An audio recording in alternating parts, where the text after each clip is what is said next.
Hello, everybody. It's been a while since we've had Christmas, since we had all of those nice, winter breaks, I guess. We're going to start with something extraordinary, a piece of architecture that I found online, and it's from China, so it's going to be rather extraordinary as everything in there.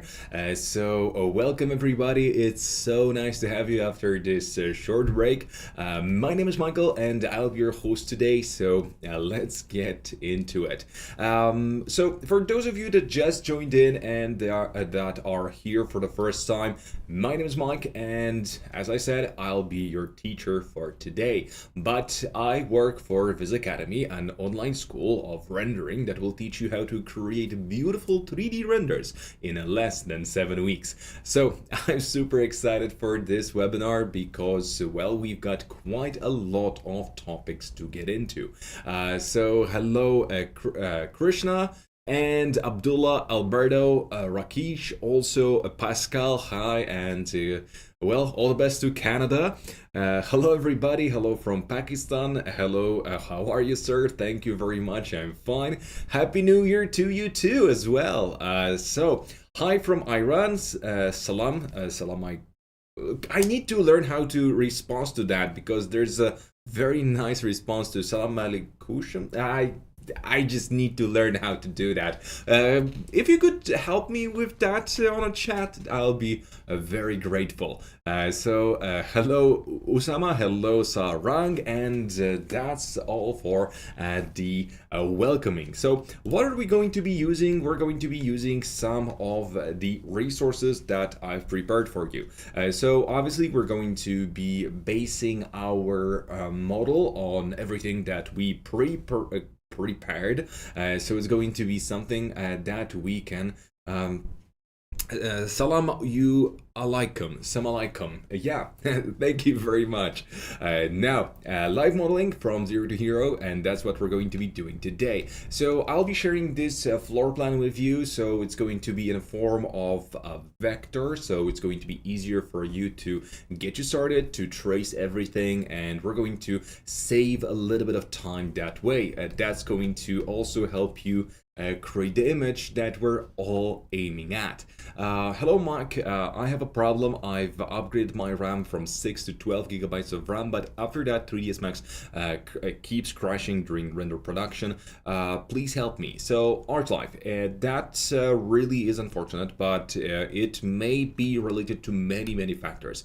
First of all, the way you've installed your RAM can be responsible for that. Your board may not be, let's say, compatible with the new RAM bricks that you bought, or there might be some kind of issue with the RAM itself. 3ds Max probably doesn't cause the crashes unless you're throwing a huge file at it, but I would probably just check when it happens, and does it happen always when you render or only when you render something bigger.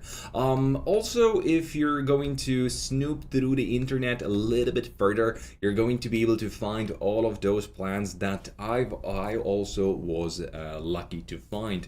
So this ice cube from China and from a place that I cannot really pronounce again, we're going to be basing this. As you can see, those are absolute copies, and I'm going to this is, let's say, traced from my 3D model, but honestly I traced my 3D model from the floor plans that I found online.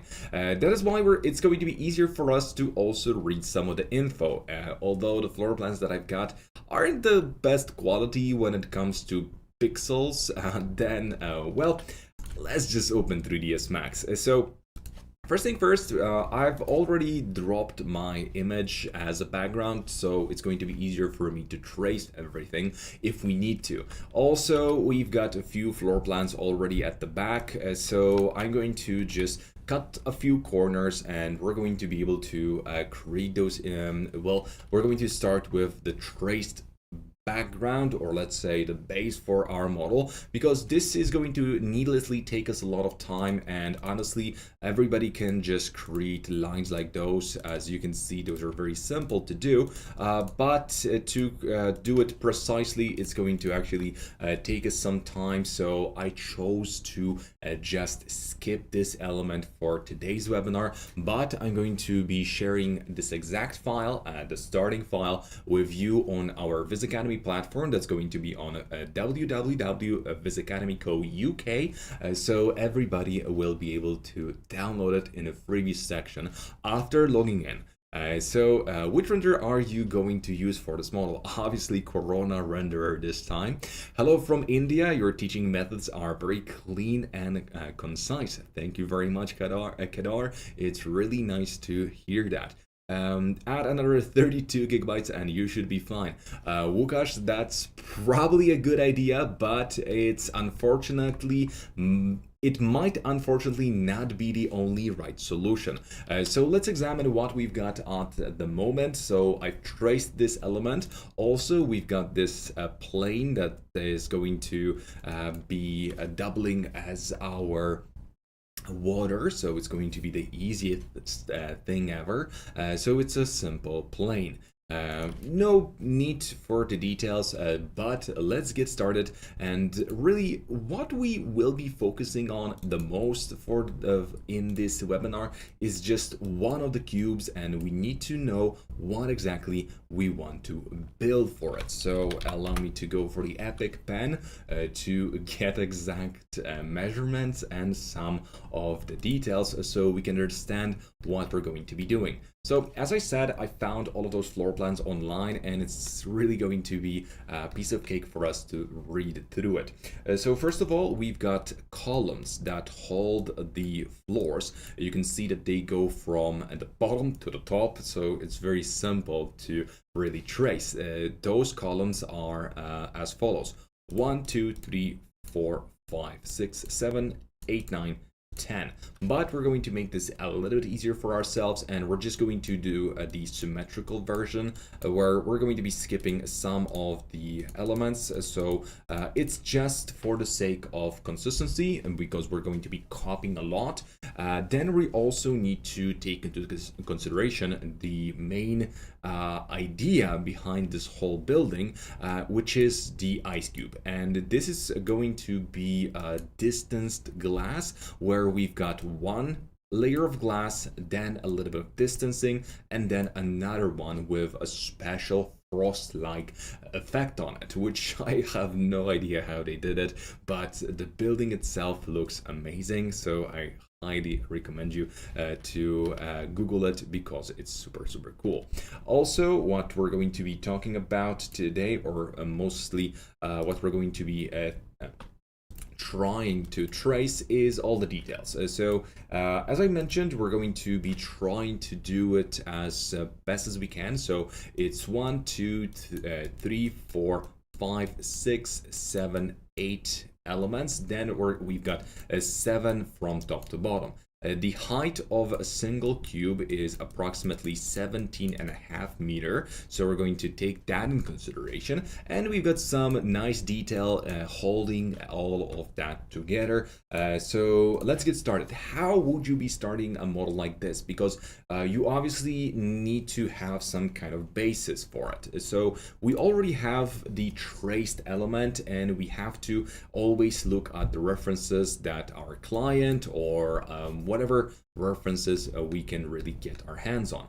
This is going to be sufficient enough for us to trace. So I recommend you, if you're going to be doing this on your end, to just stick to this one element, because the rest is not going to be that important for us, especially that we can see everything we need. First of all, we've got the ground floor, which is the traced element here. Then we've got the second floor, which is pretty much all of that, and the third floor, which is here. So we're going to be probably adding additional markings for it. Okay, so kind of understandable that we're going to be doing a lot of boxes, a lot of small things, but it's not only about doing the simplest things. We're also going to be doing some more advanced elements. Okay, so after tracing everything, we can I would probably prefer Viri though, lol.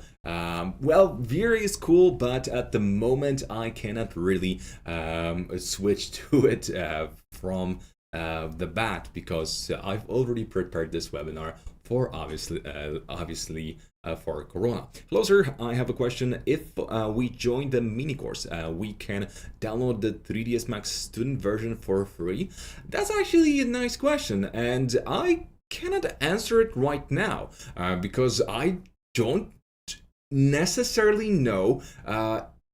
I don't think that makes you our student per se. So I'm going to say maybe, but you have to email us about that, because this is the first time I was asked this question, and I don't know what the terms of joining Vizacademy are with Autodesk, so I need to get to the bottom of it. Sorry for that, but yeah, that was a good question. Greetings from Bulgaria, Todor, hello. I really like your videos, guys. Thank you, Jeffrey. It's a very nice thing to hear. Okay, hello, can I join your course from Baku, Azerbaijan? Well, as long as you have internet, obviously, yes.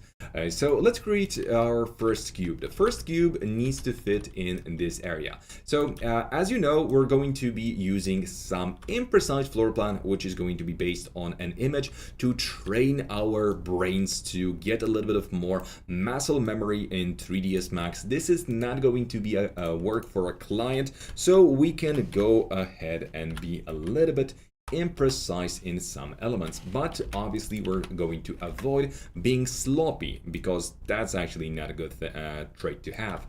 Okay, from what I can see, I'm going to actually lower the size of my cube a little bit, so it's going to be easier to fit it in here. So this is going to be it. Now the height is going to be retained as planned, so we're going to type in 17 meters into 17.5 meter. I always try to make sure to use centimeters when working in my scenes, but for some reason now I can see that it was totally reset.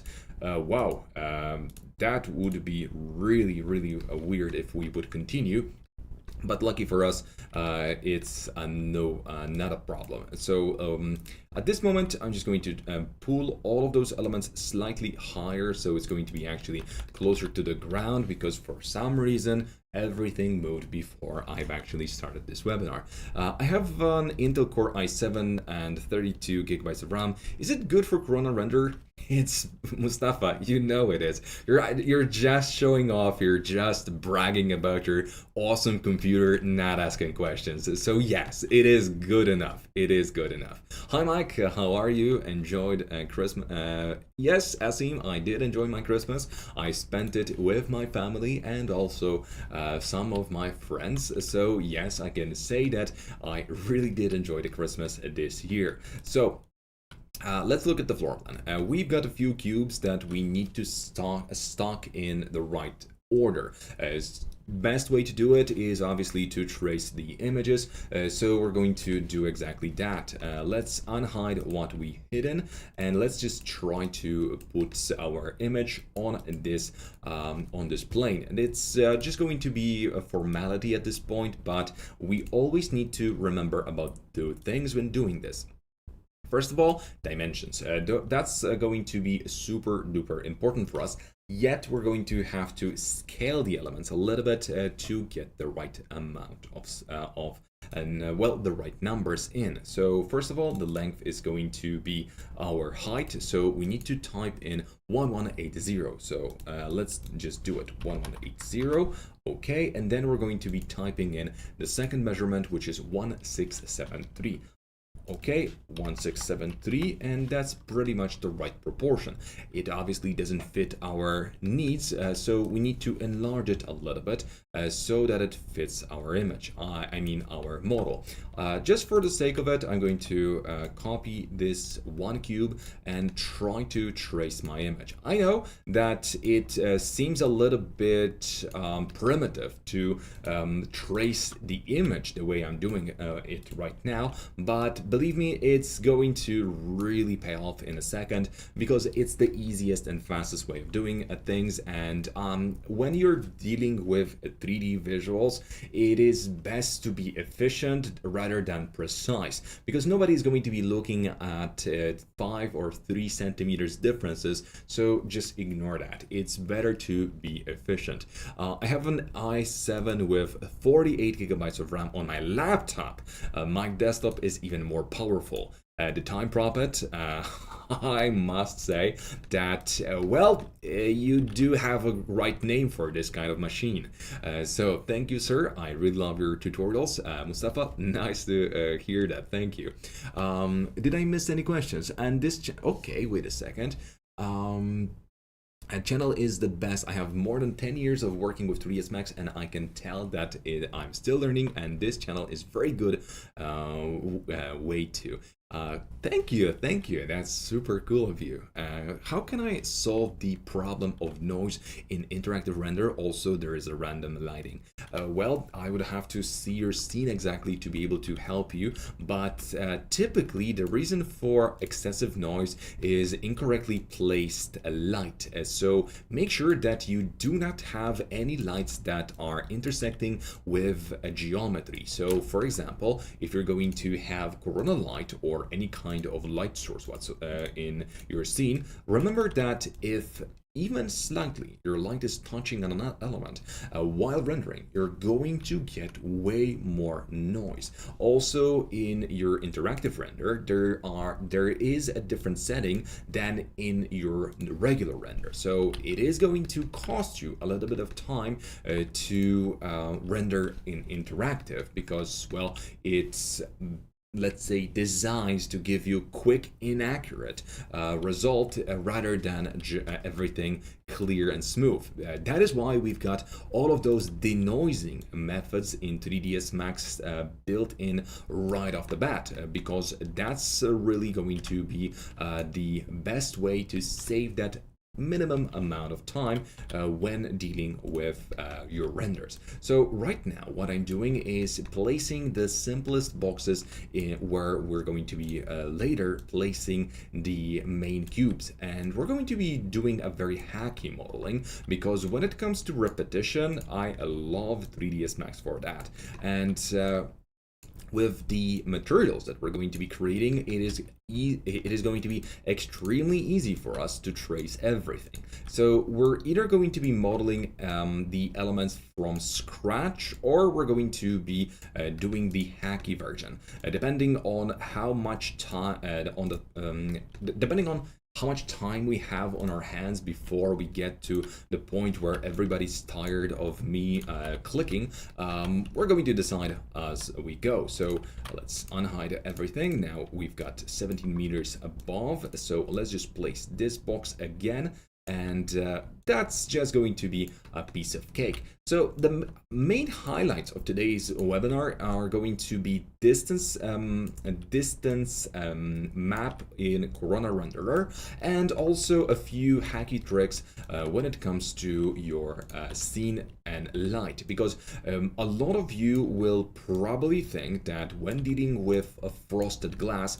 you absolutely must go for some kind of roughness in your glass, but that's not really it. So we're going to try to skip a few of those very physically correct ideas and do something that's going to be easier. Are you planning on doing tutorials for Chaos Phoenix this year?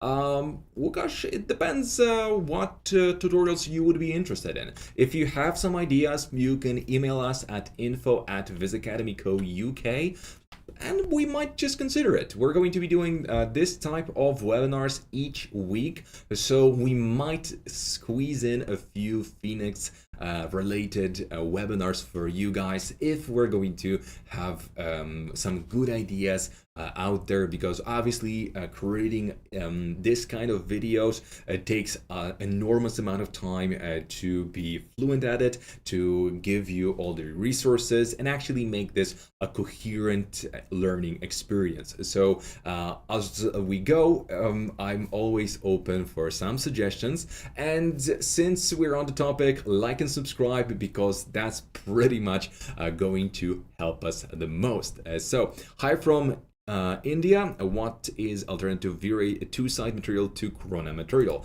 So it's actually front back material in Corona. So we've got front and back, and that's pretty much it.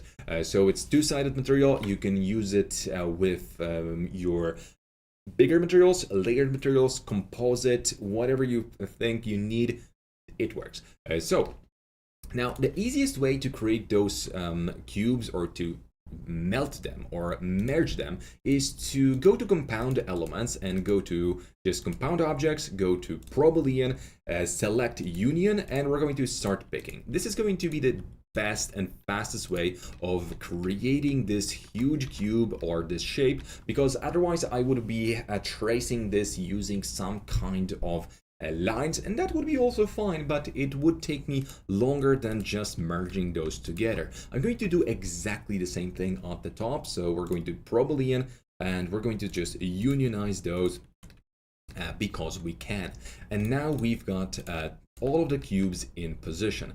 Just for the fun of it, I'm going to just also give you guys, as I mentioned, I'm going to be giving you the starting point of this whole scene so everybody can trace along. And now we can see that a lot of things are incorrect. And this is going to be something that a lot of you will be, let's say, a little bit turned off by.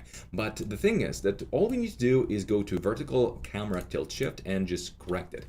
If it doesn't work, it might mean that your camera was scaled. So let's select our camera and check if the scale is correct. In this case, it's not, because it's not 100%. So we have to make sure that all of the camera scale is in position.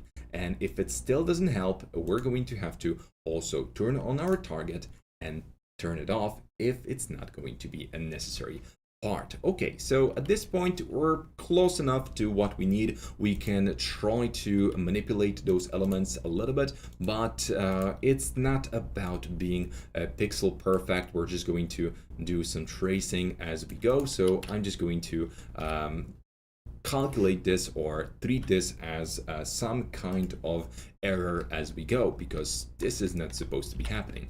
Okay. Also, the scaling was incorrect. That kind of makes sense. So I'm just going to, let's say, adjust the size of my building, because right now it's going to, actually no, let's just try to scale all the boxes up. No, it's Probably shouldn't be splitting the tracing and boxes at the very beginning, but we're going to keep on moving because it's not going to be important for us to do it the other way. So I'm just going to move this away and move that in here, because other way, anyway, we're just going to be switching those in a second, so it's not going to be that important for me. So let's move this and move that a little bit. Okay, we've got it. So all the best to reach 100,000. Hi sir, hello, thank you. That's really something I'm hoping for. So yeah, if you can, like and subscribe. I am a big fan into fume effects. I wonder if you have anything on that. Well, we can. I do know fume effects a little bit. I cannot say that I'm some kind of experienced user of it, but I definitely know my way around it. So yeah, we can kind of do it.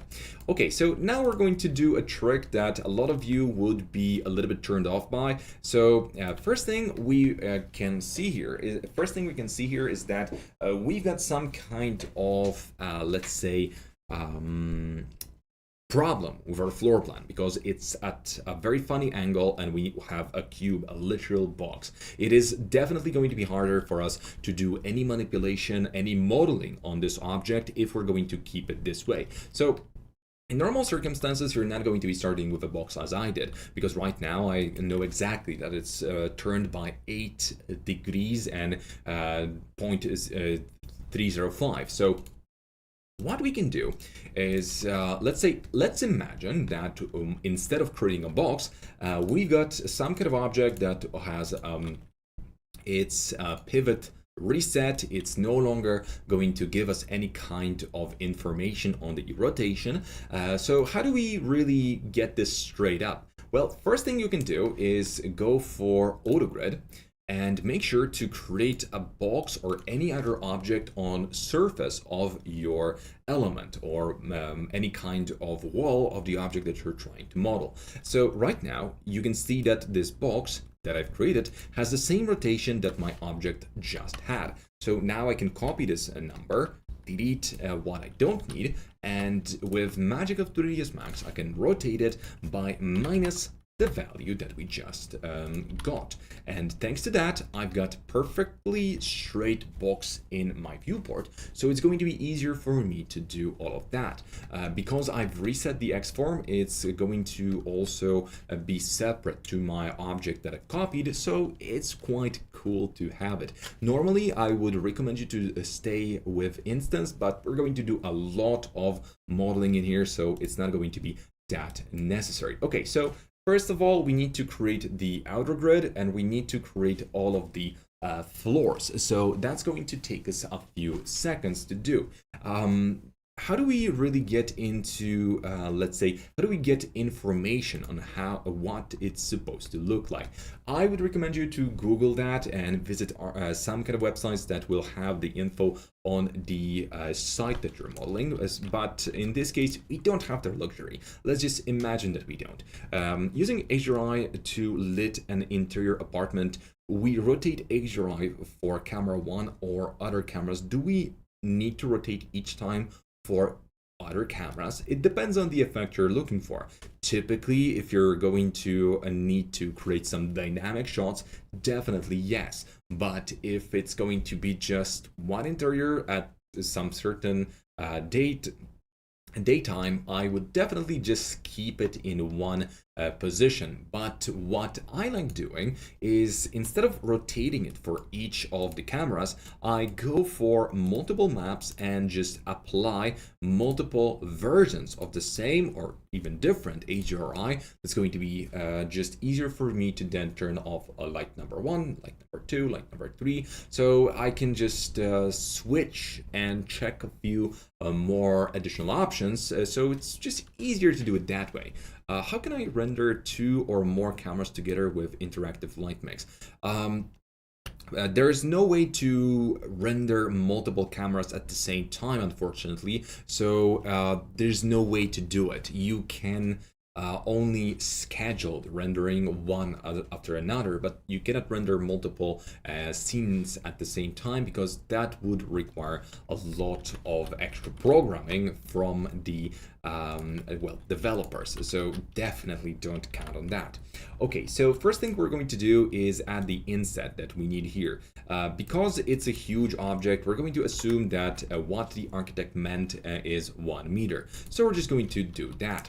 Okay, so since we've got this element, we obviously should take a step back and first create the grid or let's say divide our object the way it was intended. So first, let's go ahead and make sure that we've got 7 slides on these elements. So we're in reality, those 7 elements are going to create 8 segments. So we get 1, 2, 3, 4, 5, 6, 7, 8. So the 7 means that we're creating 7 dividing lines. So it's going to give us 8 actual elements in the process.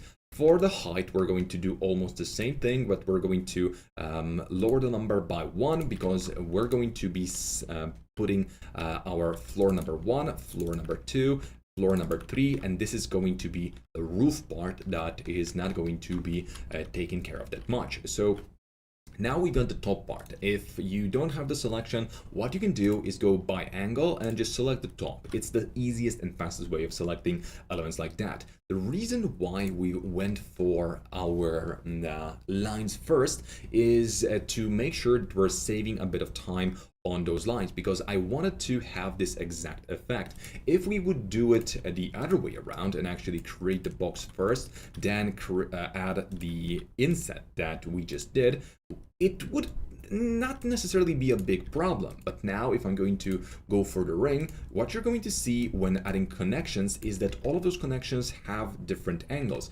And in most of the cases, again, it's not going to be the biggest problem to have, but we're going for some easy modeling. So I'm just going to stick to easy modeling. Now, we need to make sure that we're going to lower this element. So in newest 3ds Max, since a few years actually, we've got something called a swift extrude. So hold shift and move the element downwards. If you're using an older version, you can just use the regular extrude, but I do recommend you to at least consider upgrading your 3ds Max to the newest version because it really has a few nice elements in it that I use on a daily basis. So let's just make sure that this is going to be the element that we're dealing with. So grow this for once, and we're going to detach this part because that's what we only need from this element. So I'm going to be making sure to create the lines around my windows. So it's going to be, we're going to create those frames for all of that glass. We also need those dots or bolts that are holding the glass. So we're going to actually create a copy of this object and we're going to do the fastest modeling ever. So let's go for copy. Okay, now we're going to type in L and that word lattice, we're going to just add it in and look at that. We instantly changed all of our objects into a grid. So it's a very fast and easy modeling. If you're just prototyping your model, it's really going to save you a ton of time. But unfortunately, this is not what I want because all of those lines are going to be at 45 degrees and I don't like this. So instead, I'm going to only go for the struts or joints, and those joints are going to be the bolts that are holding the elements. But the joints are supposed to be a bit more detailed, so we're just going to add a few numbers in here. Probably segments set to 4 is going to be sufficient. Make sure to smooth those, and let's increase the radius to something around 7 or 8. But we're going to just change it if we need to in a second. So that's pretty much the first step we're taking, and it's very fast and easy to do so, so we're going to just continue. Now, with this model, we're going to probably dial this model a little bit back because we need to take one more step for the inner glass. What are the uses of grow? So if you're going to select just one polygon and go for grow, it's going to select all of the elements around it. So in my case, just to select this ring around, I made sure to select the bottom and then grow the selection by one click. So it just was easier for me to deselect. Mike, how often do you use HRI to use same method like previous webinar, Corona Sun Sky with image Corona tone map, bitmap? All the time. I just switch those methods all the time depending on what I need from my scene. Hello, Mike. How? Love from India. Love you too. Hello from Afghanistan. Hello, thank you. How can I render 2 or more cameras? Okay, that question was already posted. What are the uses of Grow? Okay, and could you, Vizacademy, could you inset all the windows? Yeah, I could, but it's not going to be exactly what I need because I want to make sure that I have the ability to change the frames. I always try to make sure that all the elements I've created are more, let's say, more or less flexible, because I want to have the ability to go back. I don't want to say always, but I often have a very picky clients that change the smallest details ever, and going back to something that was already collapsed and non-editable, it's really a painful process. So I try to at least leave those elements a little bit open for any suggestions, because believe me, your clients will be suggesting a lot. Now we've got those lines selected, or let's more like edges, and we're just going to select one here. Double clicking is going to select the whole loop, or just select it and click on loop if you're not feeling very accurate today. Now let's go for ring, and we're going to do exactly the same thing, create selection and linear again. So that's going to create the rest of the grid. Now in normal circumstances, if we would be going for no frames, I would actually opt, oh wait a second, there's something going on that I wasn't anticipating. So what's going on here? Okay, we've got one loop. Did I create? Oh, I forgot to delete the bottom. Excuse me. Now we've got the bottom deleted, and we're just going to ring this again to create the selection. So linear it is. This way we're not going to get any pesky elements in our way, but I'm actually going to test if I didn't do the yeah, I did. So I did select a few too many elements at the bottom, creating that well, not very good looking well, yeah. Let's just delete that, and we're just going to need to make sure to copy this one frame to the bottom of our model. So let's pull it up a little bit and perfectly in position. Now this is going to be our base, right? So we've got our windows. Again, if we wouldn't have this frame, what I would strongly advise you to do is to click on split and then select all of those elements and slightly scale them down. So this way, each glass is going to have its own separate entity. Depending on the textures that you're going to be using, this might be a good idea. So splitting is a good idea, but right now we're not splitting just yet, because this is going to be something that we will be doing, but later. So now I need to make sure that I also have the inner layer of our glass, but not before I've actually created the floors. So this is going to be the base for my floor. So again, we're going to just make sure to select by angle this one element. Okay, so Shift, Control, and W. So we're going to Shift, Control, move this into position. This is floor number 2, so perfect. And also Shift 2, so we need to go 1, 2, 2 floors higher, and that's it. So now we've got those elements, and what do we want to do with them? First, I'm going to make sure to detach this from the rest, because those are going to be using a separate modifiers. Just for our convenience, I'm going to first try to add one modifier, which is going to be shell, and we're just going to try to add the thickness, something around 40 centimeters, just for the sake of consistency. Straight in the corners, because without it, you're going to have a little bit of weird something going on in the corners. So make sure to straighten those because it's going to help you with most of the geometry that you're going to be creating. Salam, wait a second, Salam. I just read it and I already forgot. Sorry for that. Somebody helped me, and what I've got here is my God, so much chat going on here tonight. It's you can say alaikum salam. Alaikum assalam. Yeah, Mike, can you? We have a webinar on OSL material that can fake interior on a plane. Honestly, we can. Yeah, I think so. We can do those projection materials too. I've actually tested how they work, and those are super cool. You have to have some pre-renders, but they're actually quite cool. The method is just stupid easy, but it's a brilliant usage of it. So yeah, why not? Hello from Brazil here, Charles. Thank you very much. And let's continue now.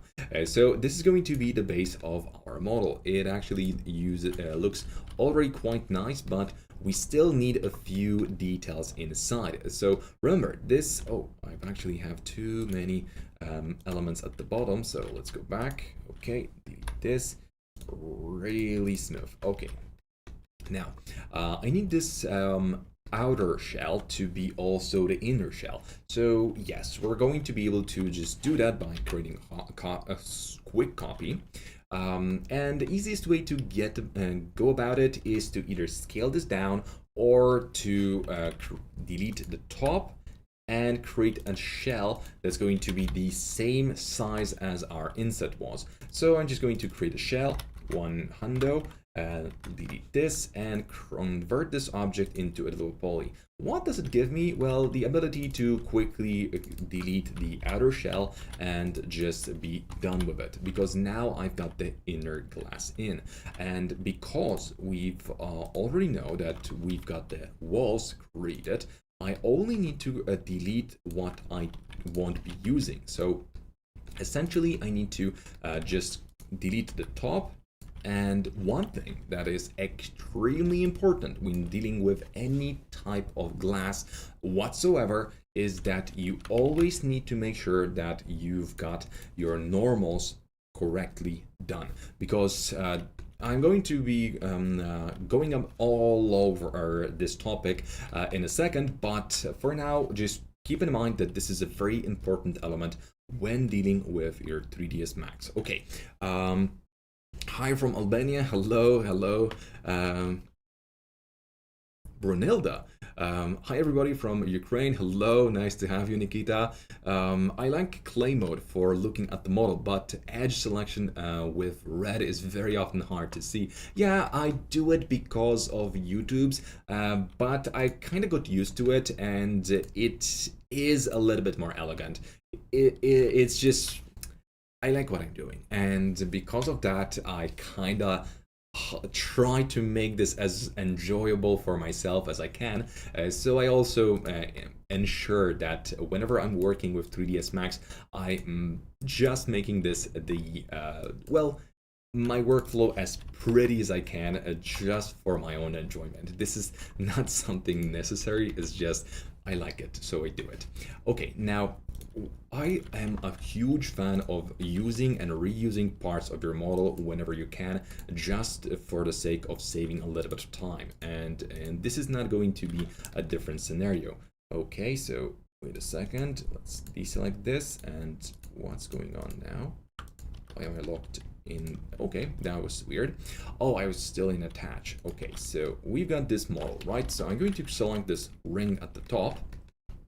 And just as we did create the floors a second ago, I'm going to also create this inner ring that you can see here. So yeah, you can barely see it, but this is due to the material. So I'm going to detach this as a clone. So detach as a clone, and we're going to be using this a couple of times. So make sure to go to Effect Pivot Only and center to the object. Now we're going to place this slightly lower, so it's going to be exactly where the second floor is, and also we're going to create a copy where the first floor is, And since we're on it, we're going to do it for all the floors actually. So we've got a few of those nice lines in. So I think that I might have misplaced this one. Yes, I did. So we want to make sure that those are going to be connected as a one object, because I'm going to be trimming those in order to get a little bit better result. So select the elements, okay, and let's ring it to connect those, but only once. So lower the number, and now using the border, I'm going to be able to select the outer border to delete the elements. I know that this is this modeling is all around the place, all over the place, I mean, but it's essentially going to boil down to actually a useful model. So now we've got our outer shell, so that's it. We've got our inner shell, so it's here, and we need to make sure that everything fits, and so far it does, but we still want to have some more consistency. So I want to also create some extra elements that are going to be connecting my objects with the let's say lines right now, because those are going to be the bigger chunks of glass. I also should be creating a very similar effect or similar grid for the inner part, but I'm going to be actually reusing only this part at the top and copying it a few times, because it's still going to give me the desired effect. So we're going to create this copy and just move it around. As you can see, it creates all of the connections that we need for this model, so it's actually going to look very refined. So let's Control Shift to copy those, and we're just going to copy those a few times. You're actually going to hate me for how I'm going to be modeling the rest of the object, but I know that it's going to be the most efficient. Okay, so we've got all the grids, all the elements, and everything is in one object, so it's super easy to use. Now, again, we need the lines in here, so we're just going to go ahead and ring those, create chain from selection, linear, done. And that's the fastest way of doing it. So we've got everything. We've got the horizontal lines and we've got the vertical lines. So it's pretty much done and dusted. So let's continue and just attach it for our own convenience.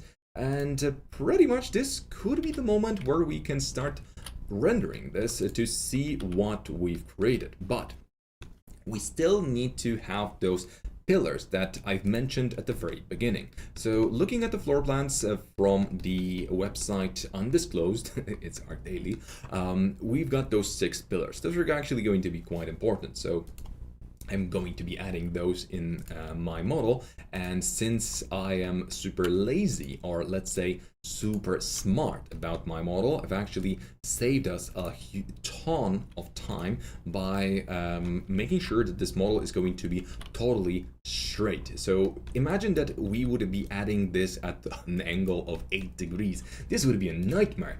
So let's just make sure to create that cylinder inside of our object. Okay, by the way guys, if you have some questions, keep them coming. It's always nice to have a little bit of conversation, and you can tell me a little bit about your project that you're working on, or if you have some questions about those.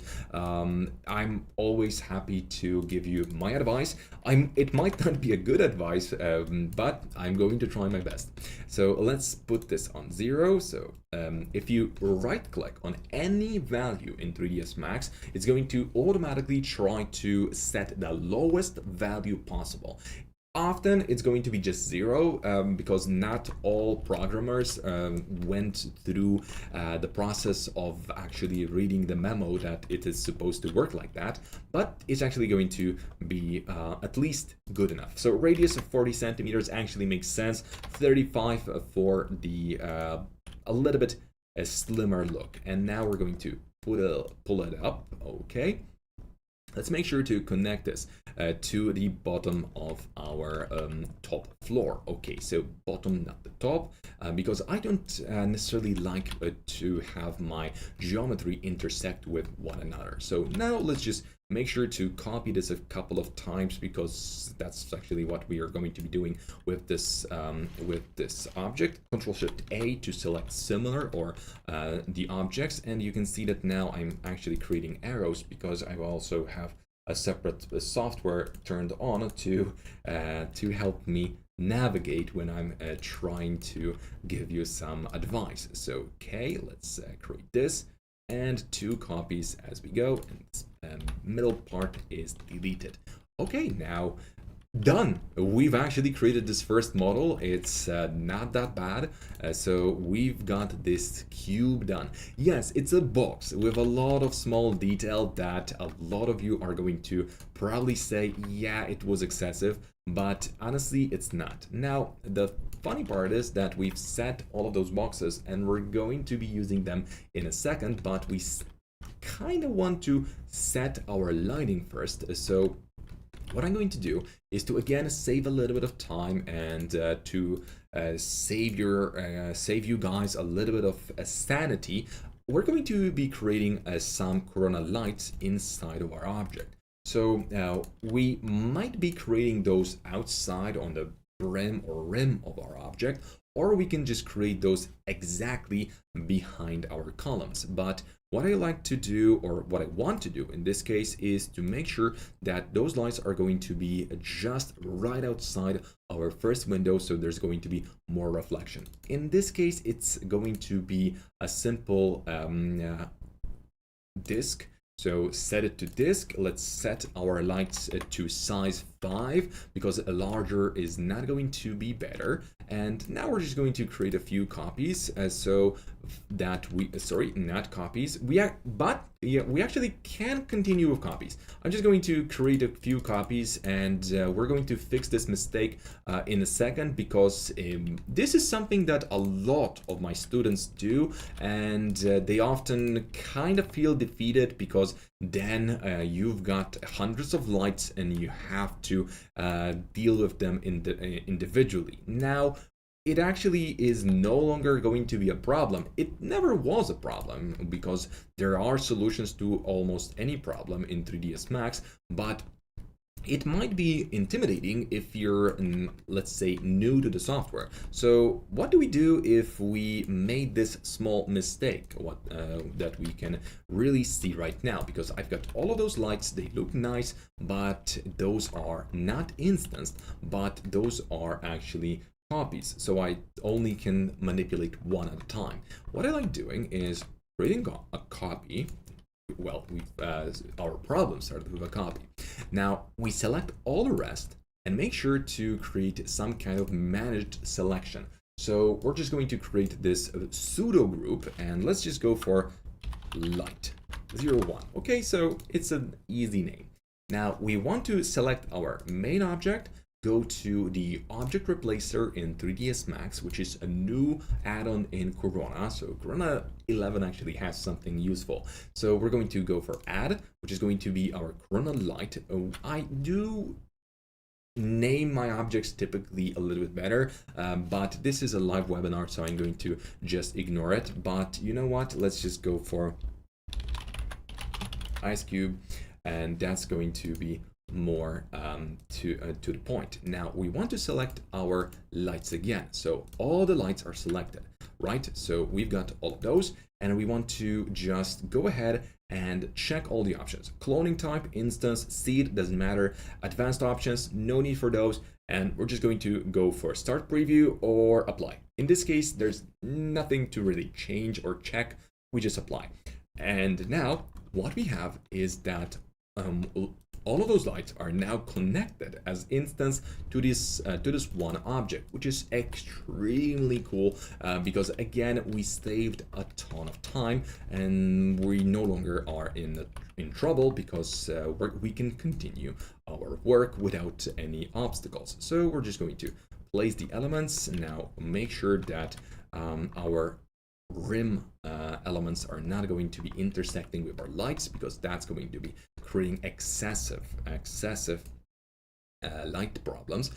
In this case, I'm going to ensure that this is actually a copy, because I want to have separate light or separate option to control each floor, because in this case, I'm going to save myself a little bit of trouble, and I'm going to be able to set it the way I did it here. So each individual cube and element is going to have slightly different lighting, and it's just going to be easier for this way. Sir, I have one doubt. If I create a wall and make a shape a linear, can I Brilliant that linear line in a wall? Yes, you can do that, but I'm not sure if that's exactly what you mean. But if we've got this, how about a wall and make a shape in linear? So let's go for a line. Okay, and we've got some kind of shape, right? So this is it. And now, my mistake. Let's just make sure that it's going to be connected to the wall. Okay, so now it's going to be working. Okay, so we've got this shape and it's on the wall, right? So we want to make sure to imprint it on our object. And there are multiple ways of doing it, and in newest 3ds Max I actually would be doing it the caveman style. So I would just go for attach, and with this out of the way, I can just shift drag it through the object, and it's super fast and easy, so I don't have to even think about it. If I'm not going to be modeling for some kind of games, animation, and only for architecture, this is what I'm going to be going for, because it's just the easiest. How do we choose only lights? Go to the top left side, and you've got the types of objects that you can select. And here you can just go ahead and select the type of object that you're interested in.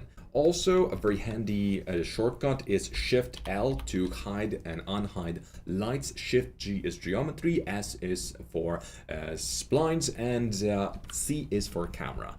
H is for helpers. A very, very handy tool if you would ask me, and since you did, I'm answering. So now let's make sure to group this cube as a one object, and we're just going to be placing it exactly where the previous cube was or is. And now align. And this is going to be quite problematic, because we don't want to z-axis it, we want to rotate it on all of the axes, and you can see that now it looks fabulous. Ensure that nothing is problematic in here, and nothing really is, and we can just go ahead and start our rendering process. But we first need to delete the first cube that we had, and we want to start adding a few materials. Yes, all of the rest of the cubes are also going to be replaced in a second, but as I mentioned, we're going to be doing this a little bit hacky, so we don't spend too much time on it. So let's set up our environment, because we're already 1 hour into our webinar, and I believe that everybody's getting a little bit anxious. So what is Chaos Vintage? What is Chaos Vantage? It's a software, obviously, for rendering. It's a type of a mix between, okay, think about Unreal Engine, but from Chaos. It's going to be integrated with most of the software that is CPU central. So, for example, V-Ray and Corona are going to have their own let's say translators for Vantage, and that software is going to be running on your GPU. So if you're going to be working with, let's say, some kind of bigger scene, like I'm doing it right now, or sorry, smaller scene, and you want to create multiple or hundreds even of frames in well, timely manner, this is going to be the best way of doing it, because Vantage is going to give you the nice trade-off, quality for speed, and thanks to that you're going to get slightly lower quality renders, but possibly way faster if your GPU is up for the task. So that's pretty much rendering software that's built for GPUs from Chaos. Thanks a lot. Those 2 tips will make my work a lot easier. Oh, nice. Hi, Mike. Hello, Stefan. Nice to have you. How are you? Can I ask you about random light in the scene? I use chronolight material and I follow you step by step, but still same problem. I ask you about random light. Hi from Mongolia. I need to know how can I create better version of glass because it's sometimes too unrealistic in render. So if that's something that you're interested in, try to first get to the bottom. What makes it unrealistic? Is it the thickness? Is it the IOR? Is it the absorption? Is it the lack of detail? Is it the roughness? There's a lot of factors to think about. So if we're going to just Google glass glass vase, just like that. If you're going to look an object and let's say compare it to other glass objects, what makes it look realistic? First of all, obviously, since it's glass, it's refraction. So all of those effects are going to be dependent on the IOR value. Typically, it's going to be around 1.4, 1.3, 1.6, depending on the type of object you're using. For example, when you're dealing with diamonds, it's going to be 2.7 or 4. I don't remember exactly, but it's of higher value. So a crystal is going to have different value, plastic is going to have different value, and it's going to be important. Also, this effect of color, it's absorption, because there's always some kind of additive in your glass, and the thicker your glass is, the more light is going to be absorbed or lost. So that's why we see the colors. And then it's the imperfections. A lot of times you're going to see renders of glass that is just a perfect shape, but when you actually look at the glass from a close distance, it always has a little bit of imperfection on it. Some elements are just kind of jagged, some kind of small, well, let's say dents in it, scratches. Always it has to have some of those imperfections because those are actually important. Okay, so let's set up our scene. First of all, we're going to be using Corona as Sky because it's easier for us to set up. So Corona Sky, and let's go.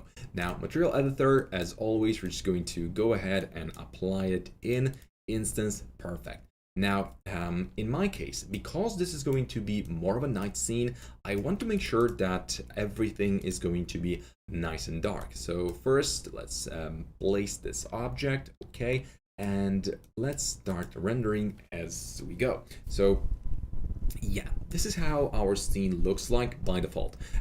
So we've got some kind of glass-ish bottom. We also have our cubes. So yeah, definitely we need to do something about the looks. We could lower the exposure, but that's going to make this whole process counterproductive because we're going to have to work our way up with the lights. So instead, I'm going to just make sure to go to my Corona Sky and change the intensity to 0.2, something around that, 0.1. Okay, even lower, 0.5. Okay, that's going to be my baseline. So this is going to be dark enough for me, but we're probably going to be adjusting it in a second. Also, we want to go for some turbidity. So the higher the number in turbidity, the bigger amount of yellowy tint we're going to get. Imagine smog. This is what we're going for because we want the air to be a little bit full of particles. A volume effect. This is something that you want to use sometimes because it's going to help you get a little bit better lighting, but at the same time it's going to give you a bit of light scattering. And last but not least, enable clouds. So clouds are important. I'm going to leave the clouds settings to you, but I would like to give you a cool tip that if you're going to change the altitude, you're actually going to be changing how much cloud, how many, what number of clouds you're going to see in your case. So I'm going to change the altitude to 500, change the amount of clouds to something bigger, so it's going to give me a better reflection all over the place, and that's pretty much it. So we can also change the values in what type of clouds we're going to get, and I absolutely love those settings. Those were randomly assigned right now. I was just improvising, so this is not something you have to go for, but luckily those are quite similar to what I had the last time. Okay, so having the clouds done, we kind of also need something that a lot of you already thought about, and that is going to be our sun. So in this case, I want the sun to be positioned in a way that is going to be easy to navigate. So I'm just going to make sure to look at the object, and let's just pull it, oh sorry, auto grid off. Let's just pull it this way. So let's just start and make sure that it's going to be like this. So looking at this perspective, we could go for this kind of mode. It's a little bit cool, but we're actually going to create a night scene. So we're going to do something that a lot of you are going to think, well, it's stupid, because maybe it is. But wait a second, I need to change one thing. Where is it? Okay, shadow from the clouds works, so this shouldn't be possible right now, but it is, so it is what it is. Let's continue. So what I'm going to do is lower my sun. So the sun is going to be below the horizon line, just ever so slightly, so we're going to have a lot of light coming from that area, but we're not going to be necessarily bothered with it. Also, because I don't want my camera to be jumping from one scene to another, we're just going to go ahead and lock it to our camera 2. And in this case, we're just going to lower our sun, so it's going to be slightly below the horizon. Slightly, not a lot. So we're going to be slightly going higher, higher, higher, just right below the horizon. So the fact that the light or the sun is inside of the, let's say, object doesn't matter, because this is a global object and it doesn't react to anything like that. So we're going to give ourselves a little bit more exposure in this case, because yes, and actually go lower. Okay, this is the effect I like. So maybe a bit higher exposure actually. Okay, so we've got our mood set.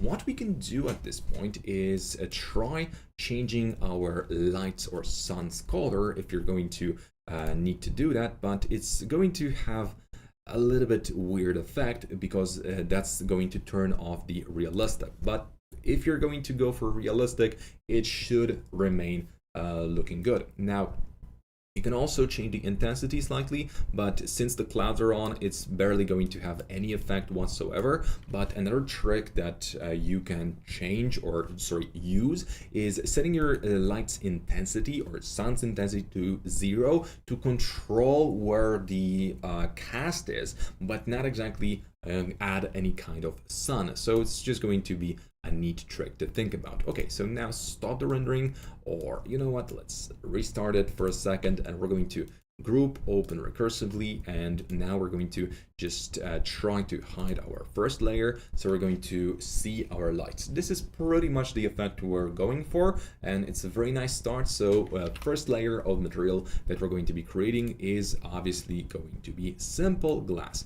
So the simple glass doesn't require anything special in this case, so I'm just going to create a new physical material. Okay, and we're going to make sure to apply this to our object, set the roughness to 0, amount of refraction to 1, leave the default value. And this is something that you all have to remember whenever you will be creating any type of glass. When dealing with glass, you want to give your glass a thickness or set it to thin, because right now what we're dealing with is an infinite cube or sphere, whatever you call it.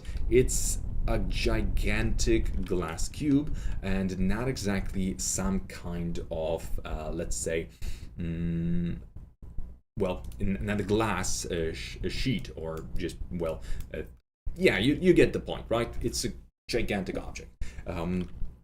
To visualize it a little bit better, we're going to create a sphere in here. So I'm going to add this effect. So this is now, you can see a droplet. So this is pretty much the cube works the same way.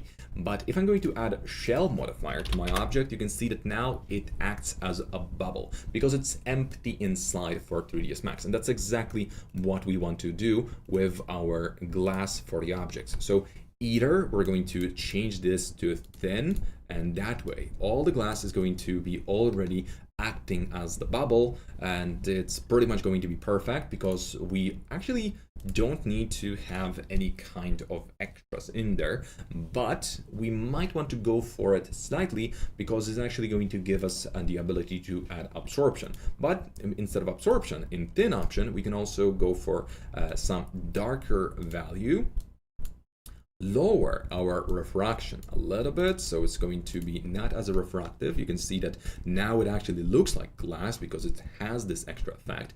And since glass in 3ds Max allows us to do a little bit of tricks, we can now add, let's say, roughness, even to thin materials.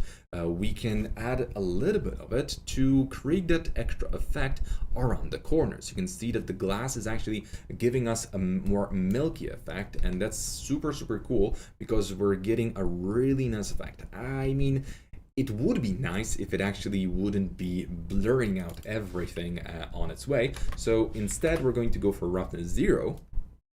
And we're going to add something called clear coat. So we're going to add a clear coat, and that clear coat is actually going to have a lot of roughness on it. So imagine that this is just a small or insignificant scratch layer on our glass. You can see that there's a lot of difference in our object, and it's giving us a lot of nicer effects. So this is going to be our starting point.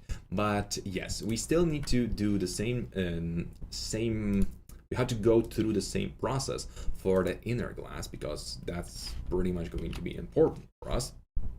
So with this, we're going to just make sure to add the same material, and that way we're actually getting the effect that we're looking for. Not quite, because we're going to be changing our material in a second to make it look more realistic and even more crazier, but just in a second. So this is our starting point, right? And this is the cube we're going to be dealing with. What we want to do to make this more interesting is stop our rendering, and we want to expand on this material. But before we do, I'm actually going to select all the rest of the elements and just add the appropriate materials. So first of all, the joints and bolts and edges that we have here, all of those are going to be some sort of aluminium. So it's just going to be a simple physical material again, so copy of the original. Have a question, by the way. I saw some viz that have a falling light from sun that looks like a line. How to get that effect?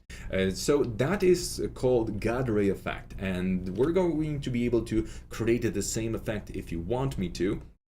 But long story short, you need to create some kind of volumetrics. So there's a volume material in 3ds in Corona, and we can use the absorption versus the scattering to create that effect.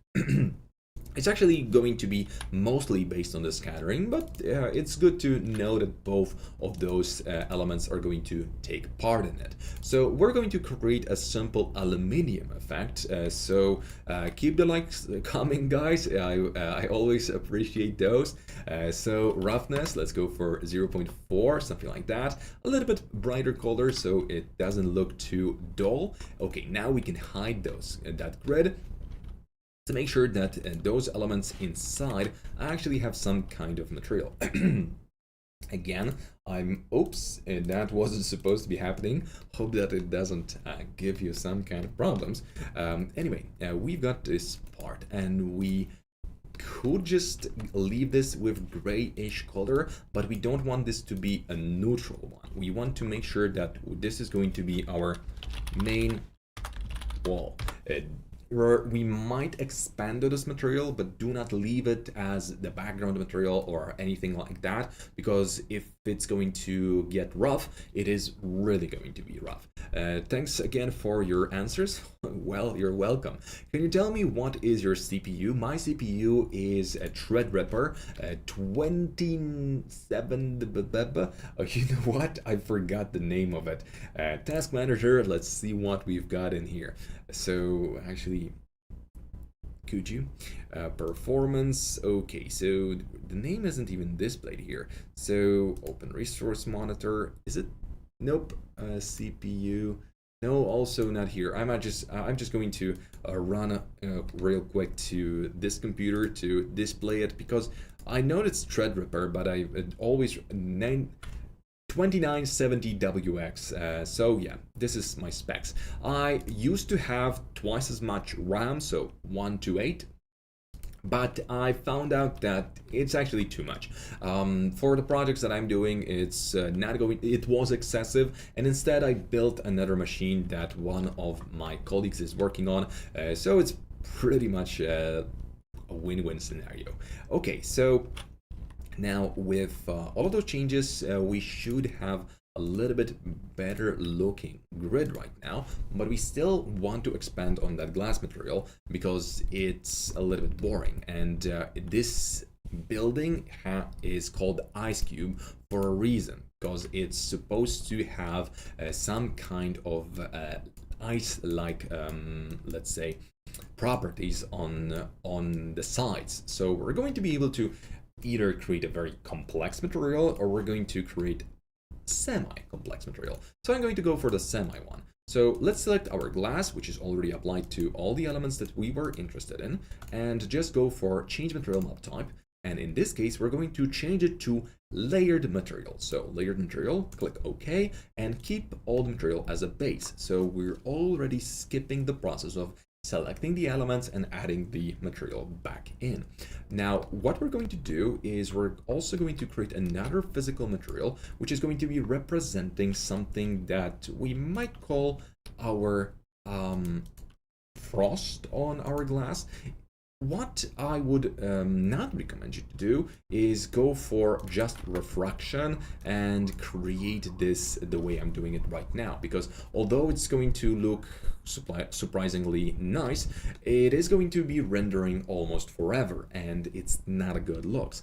Also, since we're on the topic of the lights, we might just want to select our light lister, because right now the light is gathering around the starting spot. So let's go ahead and go for our Corona light lister, which is on our Corona toolbar. We're going to click on that and go to lights, and here we've got all the lights instanced in here. So I'm going to go ahead and type in directionality to 0.45 or maybe 0.4 or maybe 0.5, but all of them need to have it, because that way we're going to have nicer streak of lights. Okay, maybe even higher. 55, 55, 55, and 55. Okay, so we've got it, and now the lights are shining a little bit downwards, so it actually looks better. You can see that the light is now a little bit gathered around, but still we're dealing with a milky glass, which we don't necessarily want in here. So what I want you to do instead, especially if you're just going to be creating milky glass as I am, go for refraction 0 and do a trick. Thin, and go for translucency. That's going to give us almost identical effect, but way faster to render. It's still going to be nicely scattered, but way easier to render. And for our needs and for what we're going to be doing with this material, it is going to be better. So that's what we're going to be doing right now. So we're applying this and reapplying it to the object. So obviously it's not going to have any impact at the moment, because the layered material works like this. We've got layer number 1, layer number 2, and we still need some kind of masking on it to make it look good. So we want to create our layer mask 1, and just to generally show you how it works, I'm going to apply some kind of noise map, and we're going to try to navigate towards a little bit better looks. So let's wait a second for it to load. And we've got application error, which I wasn't anticipating up until this moment. So we're going to wait a second to give my 3ds Max a few seconds to crash. Yeah, I must be absolutely frank with you. I wasn't anticipating it, and we're quite deep into this webinar.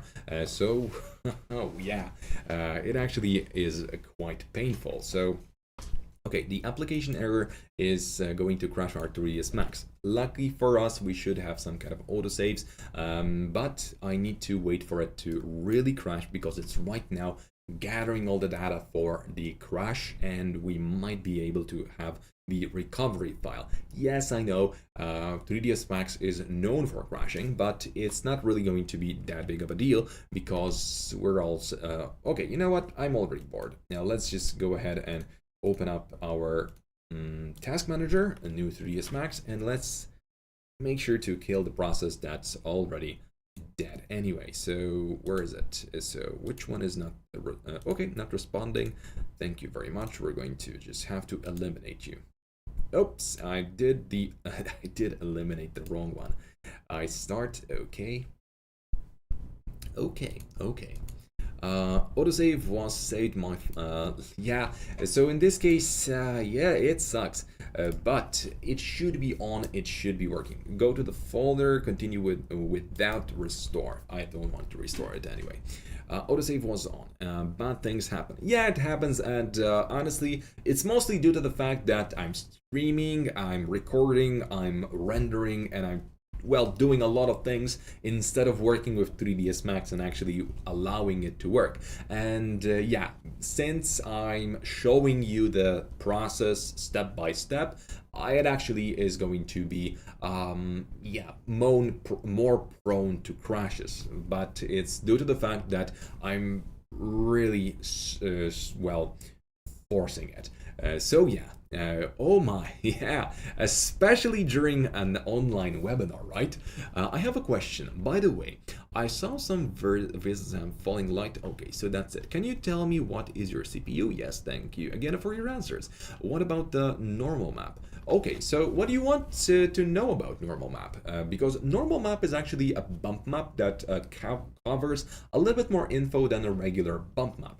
So it has X, Y, Z information stored in different colors. That is why those maps are purple. So red is going to be the X, the green is going to be the Z, sorry, Y, and the blue is going to be the Z. And mixing those colors together and their opposites is essentially going to give you the info on the detailed info on the vector. So what does it mean? It means that if we've got a flat surface, when we use just bump, it's going to be either up and down, and it's just going to be like that. But if you're going to be using normal maps, you can pretend that this is actually curved surface. So it's not going to have just the effect of going through the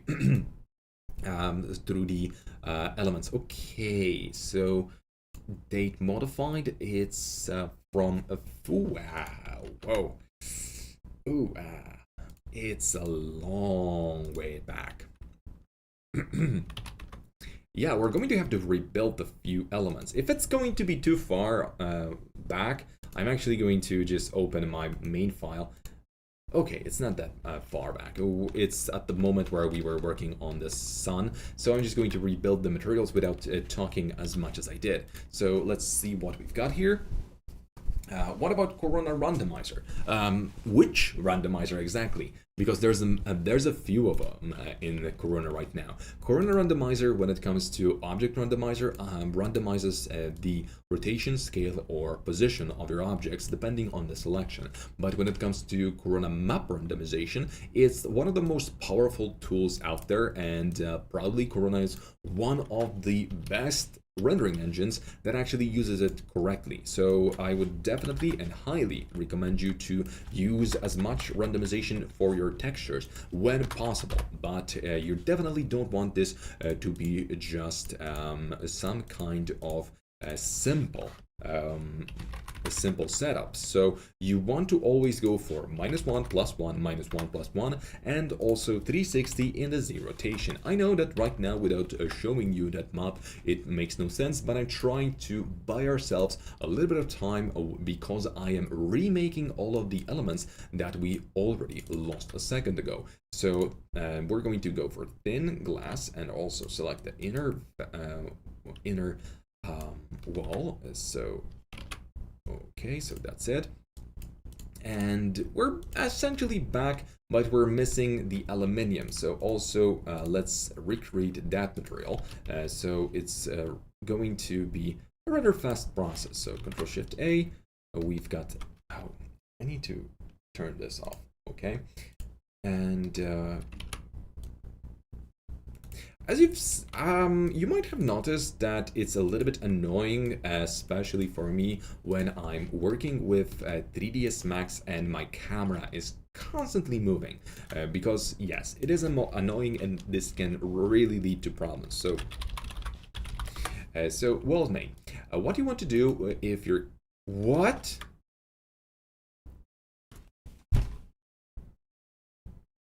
Yeah. Okay. It seems like I really have some kind of problems with 3ds Max today, because this time we weren't rendering, or did we? I was rendering, yes, and I shouldn't be changing so much. Once again, okay, we're going to try it again, and if it's going to crash again, we're going to do a quick well, we're going to skip to the next episode probably, because if it's going to be like this for the rest of the evening, I'm going to just probably explode off the embarrassment. But let's continue. Okay. What do you use instead of floor generator? Because when I checked it last time, there was no version for the latest Corona render.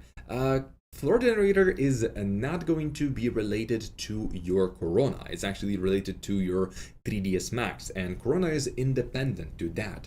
So that means that as long as it works with the current version of your 3ds Max, you're good to go. Hi Mike, how do you use the brush paint tool in Chaos Scatter like in iForest? So there are many ways of doing it, but honestly I prefer to just scatter objects instead, because it gives me a few a few more options along the way. But there's also the built-in painting tool in 3ds Max that you can use, and is actually the easiest thing. But I would recommend you to just create some kind of objects. Go for that, then select the ribbon. You can go to Object Paint and just select the painting and just start painting with the objects. You can then manipulate it to give yourself a little bit of that scaling and whatever you need. So depending on what kind of, let's say, needs you have, so you will be able to just create whatever you want. And that's super simple, right? So definitely that's how I would be going for it. Just copying or instancing proxies is probably going to be easier, and actually Corona Scatter has an inside scatter instance manipulation tool.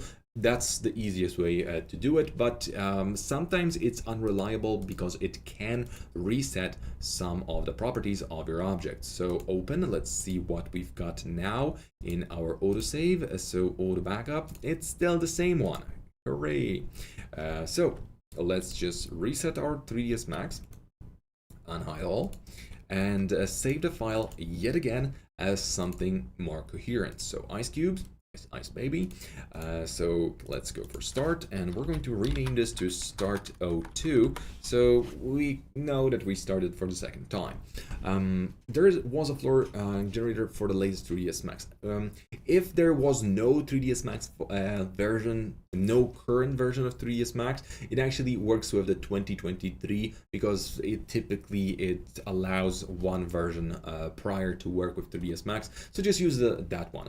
But I believe I actually have the 2024 version, but I am not sure. I'm just going to check my files right now. So let's go to program files and let's check what I've got in there. So it's program files, and then we've got Autodesk, 3ds Max plugins. Okay, and I've got the version of 2024. It's definitely there on the website. You just have to download this from their main website. Just probably not from some kind of forums that share resources for the architects. I mean, a lot of times there are some nice websites that give you extra info on software, and they relink the original software, the free version, which is really a nice thing to do, but it's not exactly what they should be doing. Oh yeah, I meant 3ds Max version. There was no okay. When it happens to me, I breathe and eat a chocolate. If, well, why do you think I'm that fat? No, actually, I do try to do the same thing, try to relax and, well, not to be bothered with it. I typically save a lot more than I do during the webinars, but I get a little bit carried away with all the clicks I'm doing. So that's the reason why I'm actually, well, more prone to hate 3ds Max for its crashes during the live webinars, because obviously a lot of people are watching what I'm doing, and although it's not my fault, I know it's not, it's just that I still take it a little bit more personally. Wait a second, you know what, I'm just going to turn this software off because I've got this suspicion that it might be one of the reasons why my 3ds Max crashed. Okay. Almost good. So we're going to also deselect this part because that one should be different. Okay, so now we create this material, save the files quickly. Okay, now walls main, perfect. Let's select hide this and let's select all the rest. So hide that as well. This is all aluminium, right? Yes. So we're going to create a quick aluminium main material. Because we don't really need a lot of materials. That's the beauty of this whole process. Let's go for something around 45. We probably should be going for a higher number, but I can't be bothered with it. Okay, so unhide all, and now we're going to get back to the material that we were about to create. Also, we should be adding the values to the lights. I'm now a little bit paranoid that at any moment my 3ds Max is going to be crashing, so I'm just hoping that it won't. It's okay. One thing that I forgot to do the last time is change the lights from just regular color mode to Kelvin temperature. So we're going to go for temperature and type in something around 350. So it's going to be nice and warm, but we want this to be not too orange, and we're going to be manipulating this later on in light mix. So we might just revert to regular color, but let's check if we can save the file and try to just reinsert this. Hi from Morocco, hello to you too. Now, Mike, which application is good to HRI? Application? What do you mean? I actually use the HRI Heaven, and that website is actually amazing for it. So I would recommend you to test it out as well. Open if your scene is bugged, open it first to 3ds Max and import an object in your scene. Yes, but at the moment I cannot really tell if it's bugged or if it's just a random occurrence, and sometimes it's just that 3ds Max is going to be a little bit well, let's say acting up, and I like to actually go a little bit deeper and clear out my registry, because 3ds Max is actually working with deeper files in your windows, and it constantly goes through the registry of your computer. So it would be, or it is a good idea to sometimes just clear it out from, well, using CC Cleaner or something similar. But it's not a must. It's definitely not a must. Okay, let's lower that, and we were about to add the clear coat layer, so 0.5, and we're going to also add this small roughness layer. Okay, now save again because I'm now a little bit paranoid since we're online. Hello from Algeria. I watch all your videos. I love them. Thank you, Ignacio. It's so nice. Okay, so I went a little bit too far with the refraction reduction. Let's go for 0.9. Nice. That's what I was going for. Perfect. Now we got almost everything we wanted, but now we want this frosted glass effect that I was so talking about. So first, let's make sure to change this material map type. So change material map type to layered material. So layered material. Let's go. Keep old material. Yes. And we're going to just apply a new material that's going to be Corona physical material. And we want to. We're back. We're at what? Okay. So this is where it gives me the error. Okay. Thank you. Okay. It kind of blows the effect. Yeah.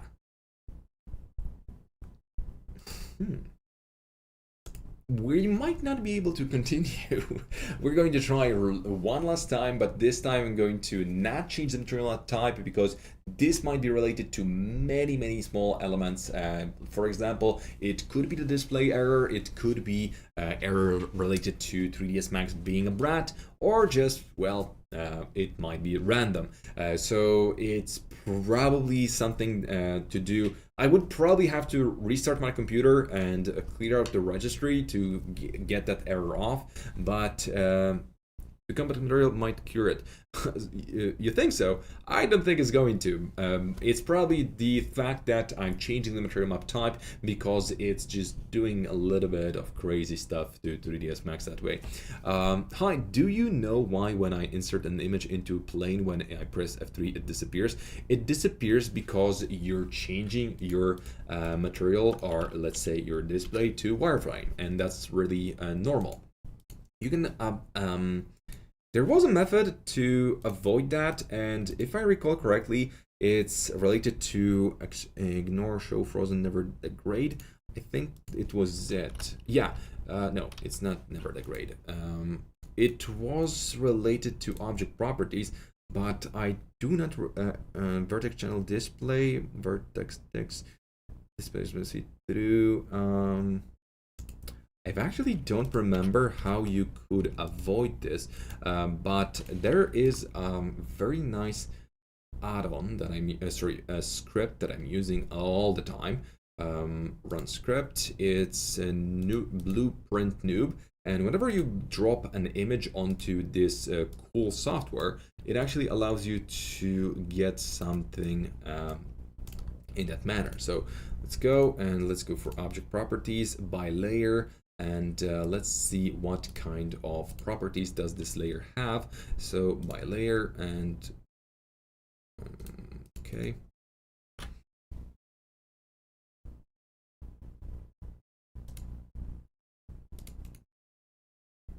Okay, so object properties by layer. Okay, but lining the.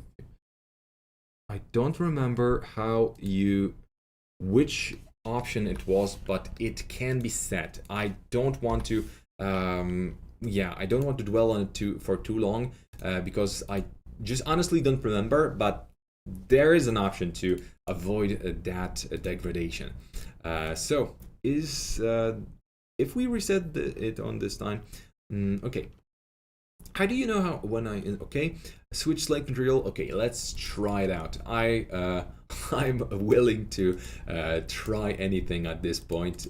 So slate material editor, okay, and we're no longer going to be going in circles with that switch material map type. I'm just going to manually add it, and we're never going to know which option helped. So I'm not going to be obligated to thank you for that. No, honestly, we're going to test if it's going to crash right now or later. So let's apply it. Okay. let's fingers crossed. Let's try it out. Walls material, apply it in. Okay, we're there. We're there. Now, roughness, we're going to set it to 0.4 because we want this to be nice and shiny. Thin material, because we're going to be adding a lot of translucency, so 0.5. Something around that. Also, make sure that the translucency is brighter than your main color, so it's actually going to make sense. Now, since it's a layered material, again, save file, and let's check if it's going to crash our 3ds Max literally right now. Okay, it didn't. Okay, so let's stop, and we're going to be adding our first layer of mask. So this mask is going to be actually some kind of noise, which crashed our 3ds Max the last time. Let's go for lower and higher values, and since this building has 17 meters, I'm just going to go ahead and add something around 500 in value. Also, we're going to make sure that this is going to be nice, crisp transition, so we're going to get a nice transition between the two colors. And you can see that we've got partially glass and partially translucent material, so it's looking as if this glass was actually a little bit frosted, and we're saving a ton of rendering time, so we don't need to really rely on every wait a second, why is this? Oh yeah, it's actually too big. Or wait a second, too much white-ish color. So we're going to lower the value, heighten the value. Okay, and now we're going to see more glass than the other thing. So we're going to have a nice transition between them. And yeah, it looks like dots. That's because right now we're not giving enough space to those two materials. But if we give them a little bit of that space, you can see that part of our material is now frosty and part of it is not. But we want this frosty version or frosty part to look a little bit more interesting. So first of all, main wall, we're going to actually apply a little bit of refraction, just a little bit, 0.3. So it's going to have the same effect as glass would. Also, since our main material has a bit of clear coat, we're going to also add it in. So clear coat 0.3. And we're going to have a nice effect going on. You can see that now it actually looks like some parts of our building is covered in that frost, but this is not exactly looking like frost, and I don't like the fact that it's not. So we're going to apply some kind of materials. So let's go ahead and add Corona 3 planar map. Oh, no, let's stop our rendering, save the file, and then apply our elements, because I've learned my lesson. Online webinars can crash your 3ds Max. So the texture that I'm going to be using is pretty much looking like this. It's just some kind of frosty ice that I stolen from Google. So let's apply it in. Remember, white color is going to be the main thing that we're using right now. So we want to apply it to our white color, and what's going to happen is that we're going to see a lot of noise right now. But the fact is that this effect looks amazing. Although it only looks good because we had some prior mapping, because this was a box. So since it's a box and we cannot really rely on this kind of material, we want to stop the rendering and go to Corona 3 planar map and apply it in. So this way we're actually going to have some reliable rendering or reliable mapping. So make sure that it's big enough. And since we're doing it right now, up until the last update of Corona map randomization, you couldn't do the randomization after the 3 planar, but now it doesn't matter where you place this because it randomized the mapping. So regardless, so 0.1, 0.1, mesh element instance, and we're going to go for rotation 360 or minus 360, doesn't matter. Randomize each tile, and we're going to go for start interactive, and this way we're going to be getting a little bit better effect. And you can see that now we've got nicely frosted glass, and we can actually zoom in on it, and we're going to have some kind of frost-like effect on our glass, because that way we're getting all the best results. And you can see that we're actually seeing the frost, and thanks to the fact that we're not giving this material too much to calculate, and we're no longer using refraction for our frost-like milky effect, we're actually saving a ton of rendering power. Okay, so now we've got the lighting, we've got our first cube done.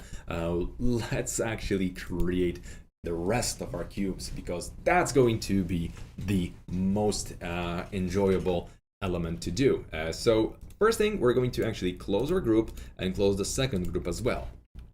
This way we can actually select the whole thing and move it around. You're going to hate me for what I'm going to do. Copy. And let's just place it in the position where the first cube was. I know you're going to hate me, but let's see. Next, we're going to go ahead and position it yet again where the cube is supposed to be.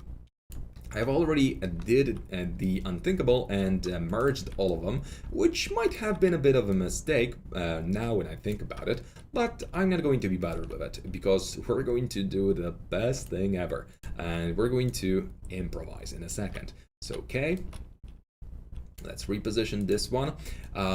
My initial plan is to delete the lights from where I don't need them, and also merge the elements where I do need them, and cut the cubes using the most primitive methods we can think of, because I don't want to go through the whole process of modeling for all of the elements, and since it's not going to have impact on how the model looks like, we could essentially just leave it the way it is right now, but we still need to clear out some of the insides, because honestly we cannot be that sloppy.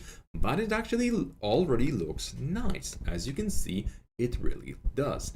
So we're going to continue in a second, but we need to add way more randomization than we did right now. Okay, also I'm going to reuse the trick with lighting that I did a second ago, because it's going to be quite important for us to have the lights instanced. So let's make sure to copy this cube as well. So this is the closest we can get here. We're actually getting very, very close to the end result, but I'm going to have to show you a few more things in here. Wait a second, this is not supposed to be like that. This is supposed to be straight. Okay, so I'm missing one cube. My bad. Okay, so we've got this one, and this is supposed to also be absolutely straight. Absolutely straight.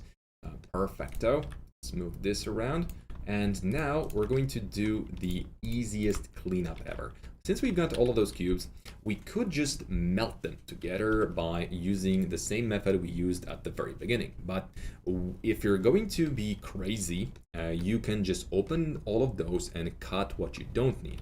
But what I'm going to do is I'm going to probably delete only the lights that are inside the area, so that we've got only the lights that are on the outer brim, and also delete some of the columns because they kind of overcrowd the space.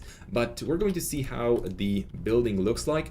I would have a lot more time to do that if we weren't crashing 3 times in a row. But yes, let's just copy this up. Okay, this is the reason I don't update 3ds Max as soon as it comes out. Mike, auto backup not working. I did reset 3ds Max, still not working. So if it doesn't, make sure to go to this window here and check where your autosave is saved. Also go to customize preferences and check if you've got autosave enabled. So that's probably going to be the files, and then go to enable and check if it works. Make sure to just double check it. It should be creating the files. Also, what can be the reason for your 3ds Max not to create those backup files is simply going to be related to your and the reason why your 3ds Max may not want to create any kind of backup files might be related to the fact that Wait a second. Again, what's going on here? Why is this one higher than the rest? Where is it actually? Sorry for this. It actually, oh, it's the copy that I created. The reason why it might not want to create your files is that it might not have the access to save the file in that position. So for example, you might need to check if the folder that you're dealing with is set to read only. If it is, it might be the reason why it's not allowing 3ds Max to save anything in that area. So I'm going to show you the method that I would be using to cut through this object on one element, just so it's easier for us to comprehend, but honestly we can do it for all of those elements if it's going to be a must, but at this moment we're going to pretend that it's not. Okay, let's continue. Okay, we're working clear. Perfecto.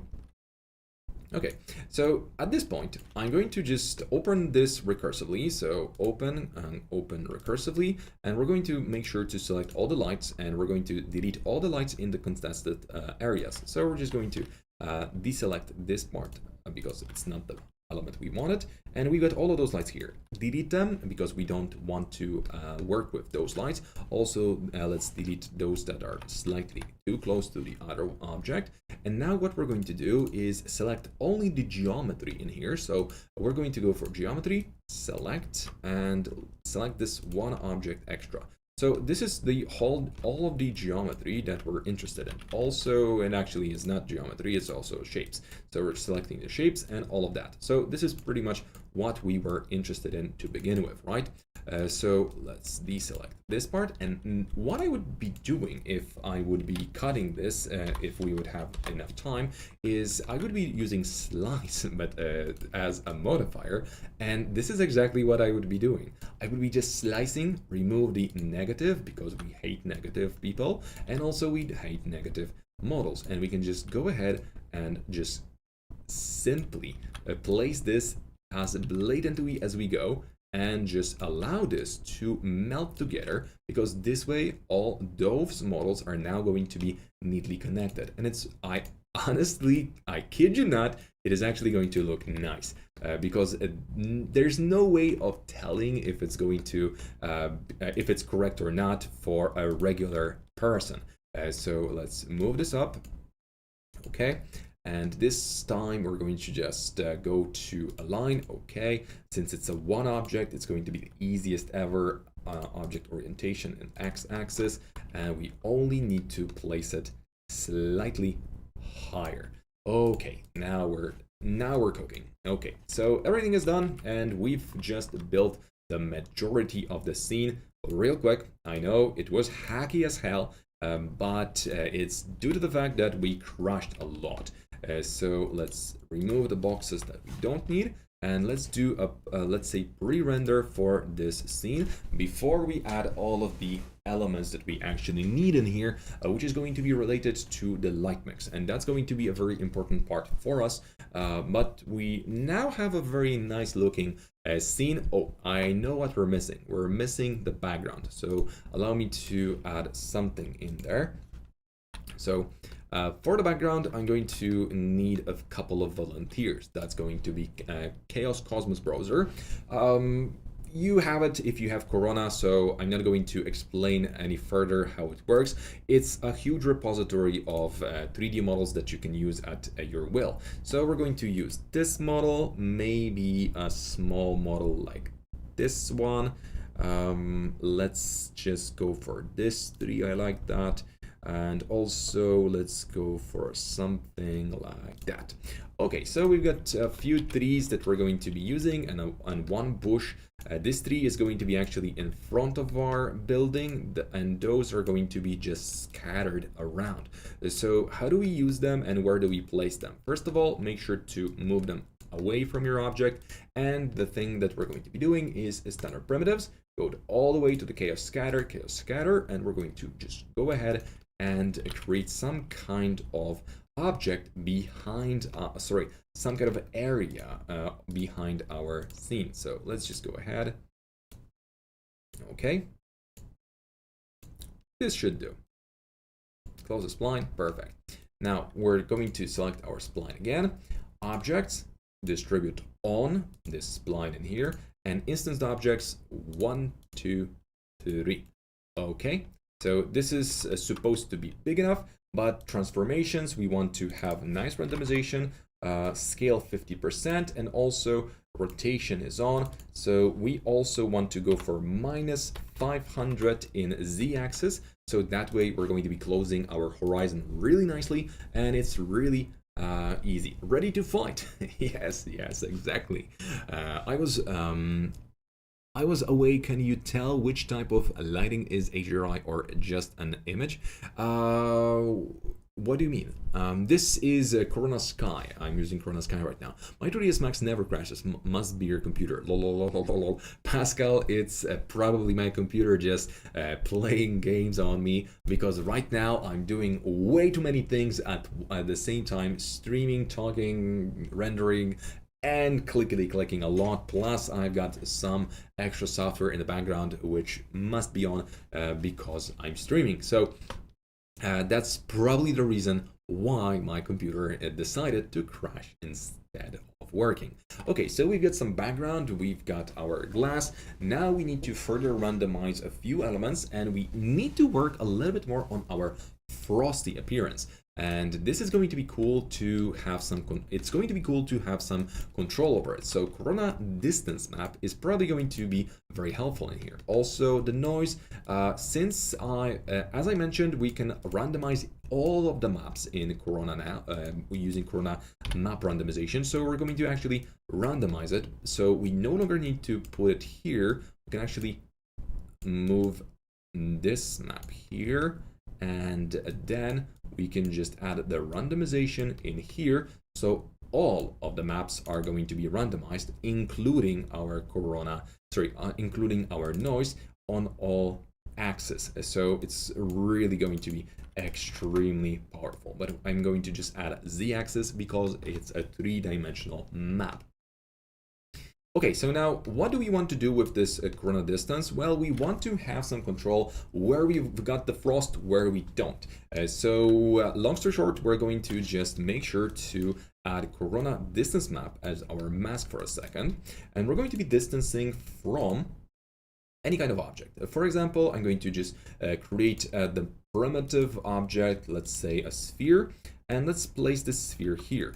Right click on the sphere, object properties, general, renderable off, and it's not going to have any impact on our scene whatsoever yet, but it is going to have some impact as soon as we put it closer to our object. So distance, apply it in, so sphere.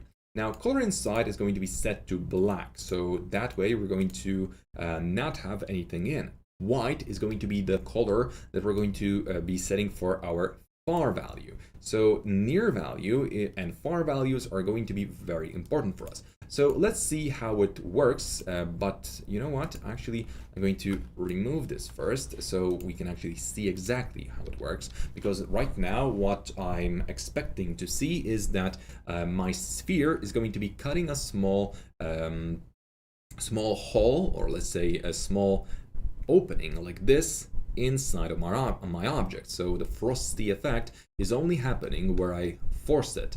So it's actually going to be quite cool to have this option, because this way I can now increase the far value to something around 500, and this way we're going to have a little bit better effect. It's almost like Corona Decal, but it works with a little bit different algorithm, so we can decide where exactly our elements are going to, our effect is going to be happening. So it's definitely something to consider. Far color is going to be set to our black and white map, which is going to control all the rest. And now we can kind of get a little bit better effect all over the place. Not only are we randomizing absolutely each element or each part of our model, but we're also adding an extra effect in here. So it's definitely going to be something to think about. So we need to now make sure to give our model the right balance between the bright and dark color, because you can clearly see this is looking quite nice. Let's first of all go to Corona bitmap, invert it, so it's going to be even brighter. So you can see that we can now have way more frost and less of those areas that are more well, easier or cleaner easier to see through, or just cleaner. So black and white, let's lower the values actually. Okay, and go for fractal. So it's going to have even more value in it. Hi Mike, hello Phoenix2 Gaming, nice to have you. Pascal, great design. Mine really crushes, but there is always that time. Yeah, it happens. Okay, okay. Any questions, guys? So far, did anyone told you that you look exactly like F1 pilot Kevin? You know what? You're actually the second person that tells me that. I also heard that I look like a one DJ, Avicii. Yeah, there is some resemblance. There's also this guy, which also kind of looks like me. So yeah, I'm almost famous. Now, let's continue. So our light looks extremely dull and boring. Everything is flat. But at least we've got some background, right? So now with all our frost done, we have to go through 2 more processes to make this more coherent. So what we can do is try to go through the process of selecting all of those boxes and removing the lights that, as I mentioned, because that's an option for us. But this is actually going to be quite easy to set up. F1 pilot through sentence bro.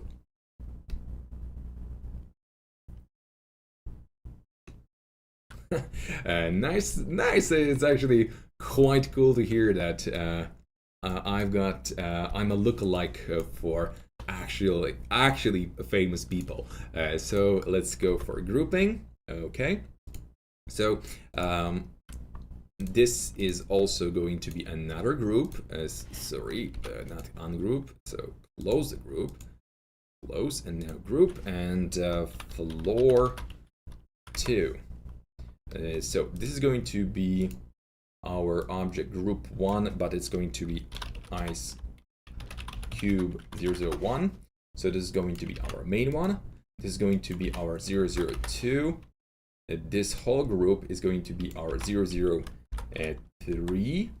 And then it's going to be floor 2 and floor.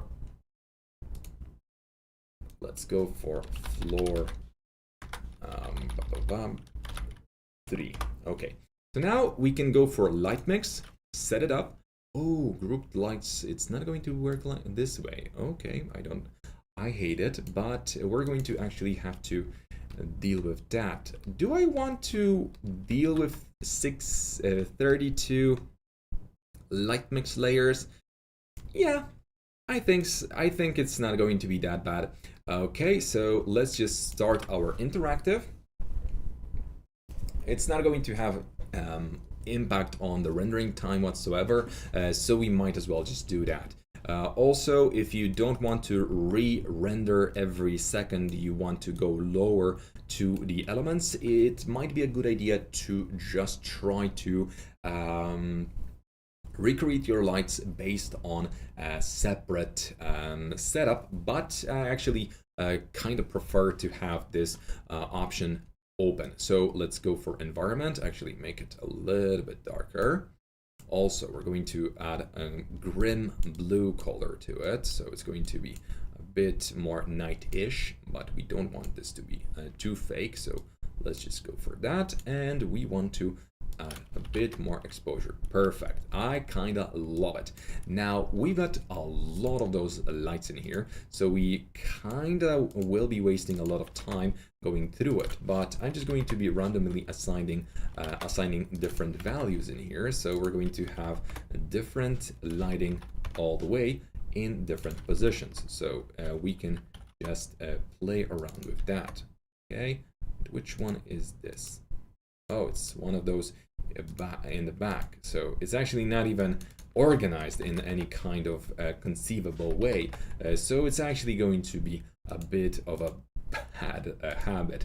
I should actually go through the process of remaking some of that light setup. But honestly, after that crash, I'm going to be just very salty and say no.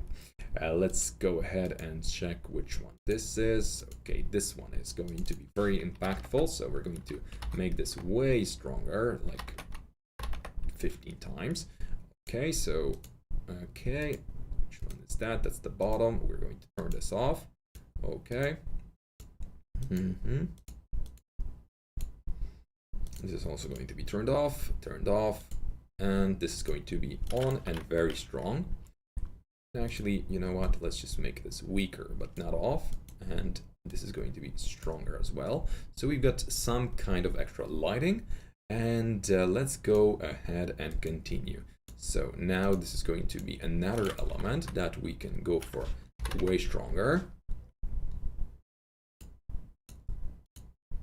I know, it's a little bit all over the place, but due to some unforeseen circumstances, I'm not going to be really spending too much time on it, because then this webinar would be way longer than it's supposed to be, and we don't want that, because then you're going to be spending the whole night with me, which probably wouldn't be the biggest problem ever, because I got a lot of stories to tell, but at the same time, I'm guessing you've got your life to attend. So, okay, saturation, let's lower that a little bit, so 0.5. ICOT, let's go for tone curve, because we can actually get milk a lot of specific action out of it. So let's do the lower highlights, so it's going to look like clamped light, just like the photographers would go for, and then we can just lower the lights again. Dark goes down or up. I'm going to go up in this case, and shadow we're going to leave it at 0 because it already looks good. Sharpening, we're going to turn it on because it's going to be easy detail for free, 0.4, and this is going to be cool because if you don't go too far, sharpening is really cool, and you can see that if we go a little bit further, it's going to look extremely fun. So I'm going to add just a little bit of it. And finally, bloom and glare, I'm going to increase the size to something around 50. Okay, 50 works just fine. And now we're going to go to custom aperture and go to edit.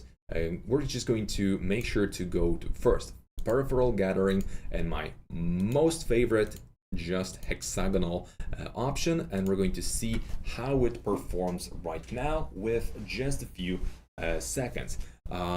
Its chromatic aberration is needed for ArcViz. It's not really needed, but it's one of those things that if you don't add it, nobody's going to be bothered with it. If you're going to be adding it, it's going to make your shot better. But the trick to chromatic aberration is the less you add it, the better it is. So it should be extremely subtle effect when dealing with that element overall. So I think this scene needs one more thing before we really can render and call it a day. So I'm going to just go ahead and add my scene. Go to global volume material, and since somebody asked how do we set up our fog, I'm just going to do it for you. So let's go ahead and add it in. Material, okay.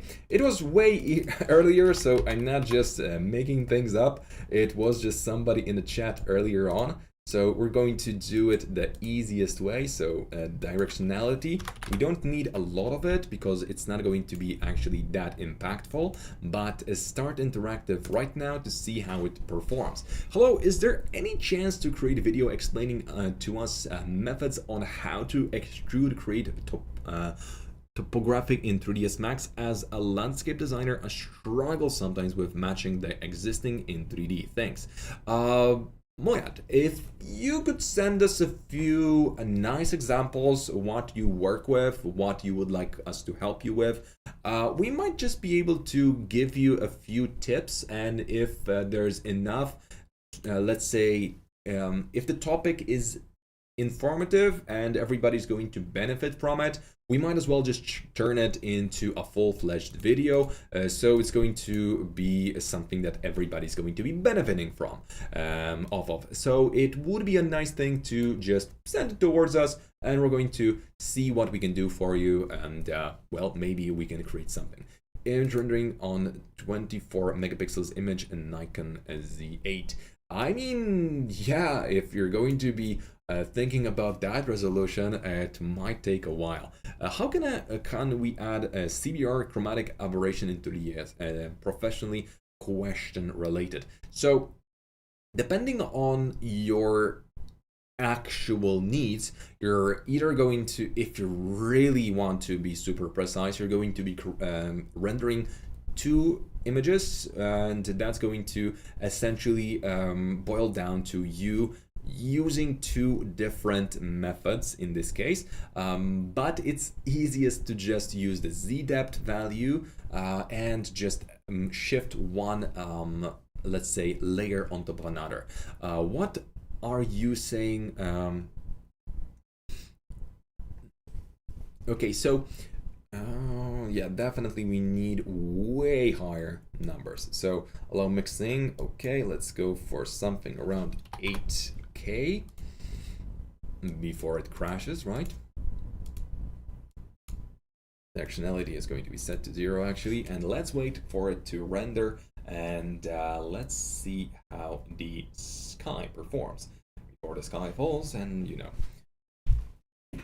Okay, we've got a little bit of that nice bloom all over the place, but it is going to take us a while to render all of the details. Essentially, our original image looks like this, so we're going to have to do one thing that a lot of people just use light mix and never do it because reasons, and we're actually going to do that in a second. So 0.1 in here.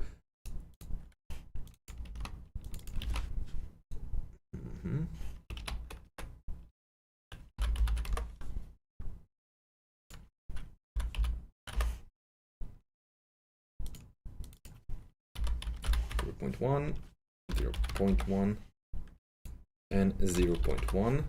Let's see if we've got any lights that I've disabled. We've got 2 more, 0.1 and 0.1. Okay, so it's getting way better, but it's still being rendered. So to save us a little bit of time, I'm going to make sure to first of all stop this.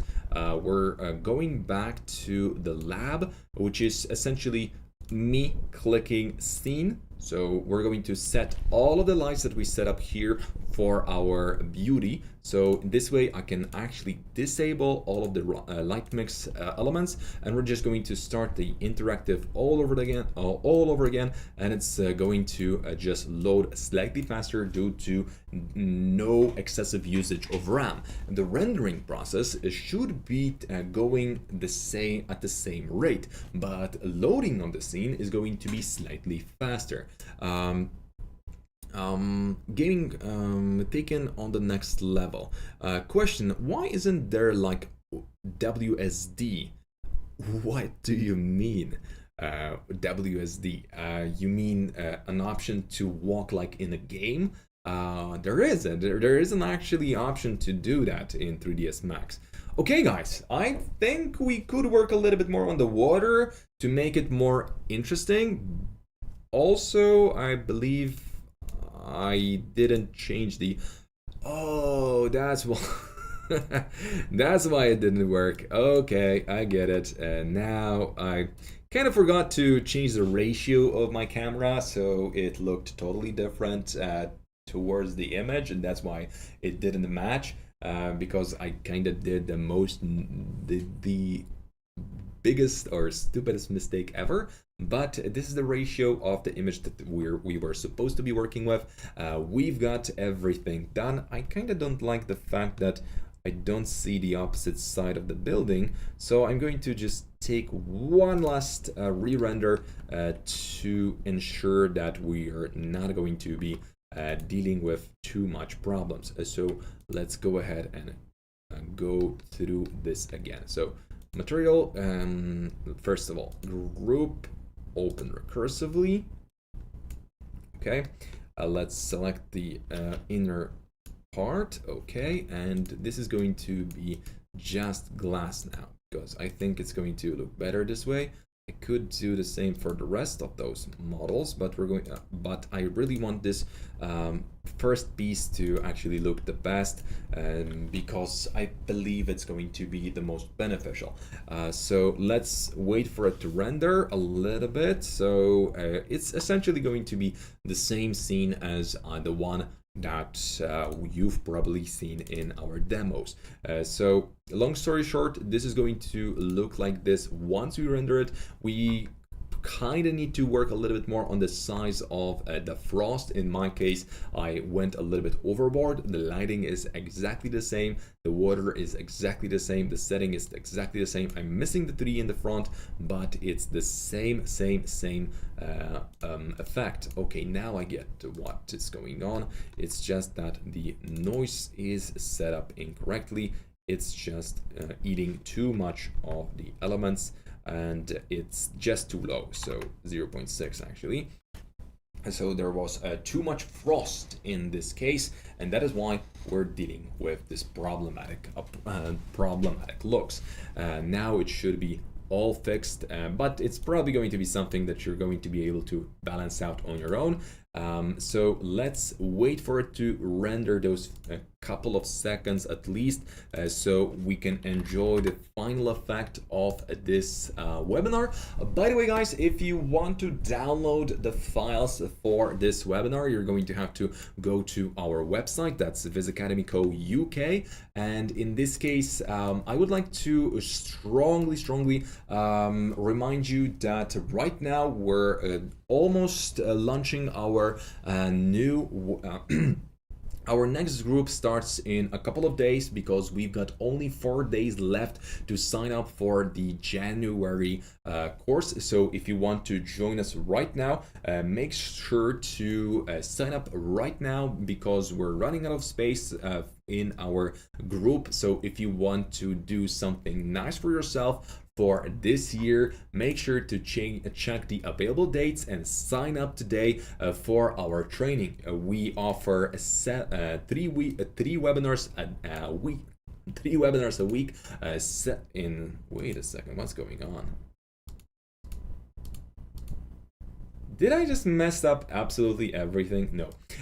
So we offer 3 webinars per week, so you're going to have constant feedback, plus we've got 7 days support. So you're going to be able to talk to professionals about your 3ds Max, and they're going to be helping you perfect your skills along the way. And in the end, you're going to also be able to have a little bit of access to me.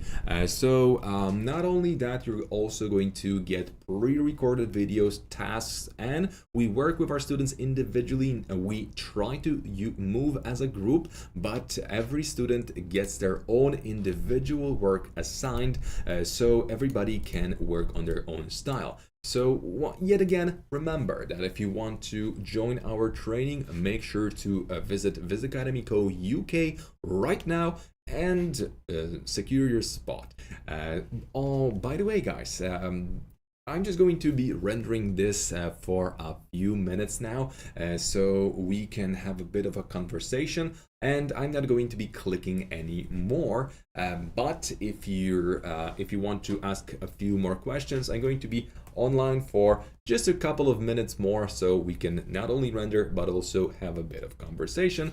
So let me know if you have any questions. Let's say you have a room and want to look at a certain piece in the room in 3ds Max. I would be nice if you could use a WSD to move towards mesh.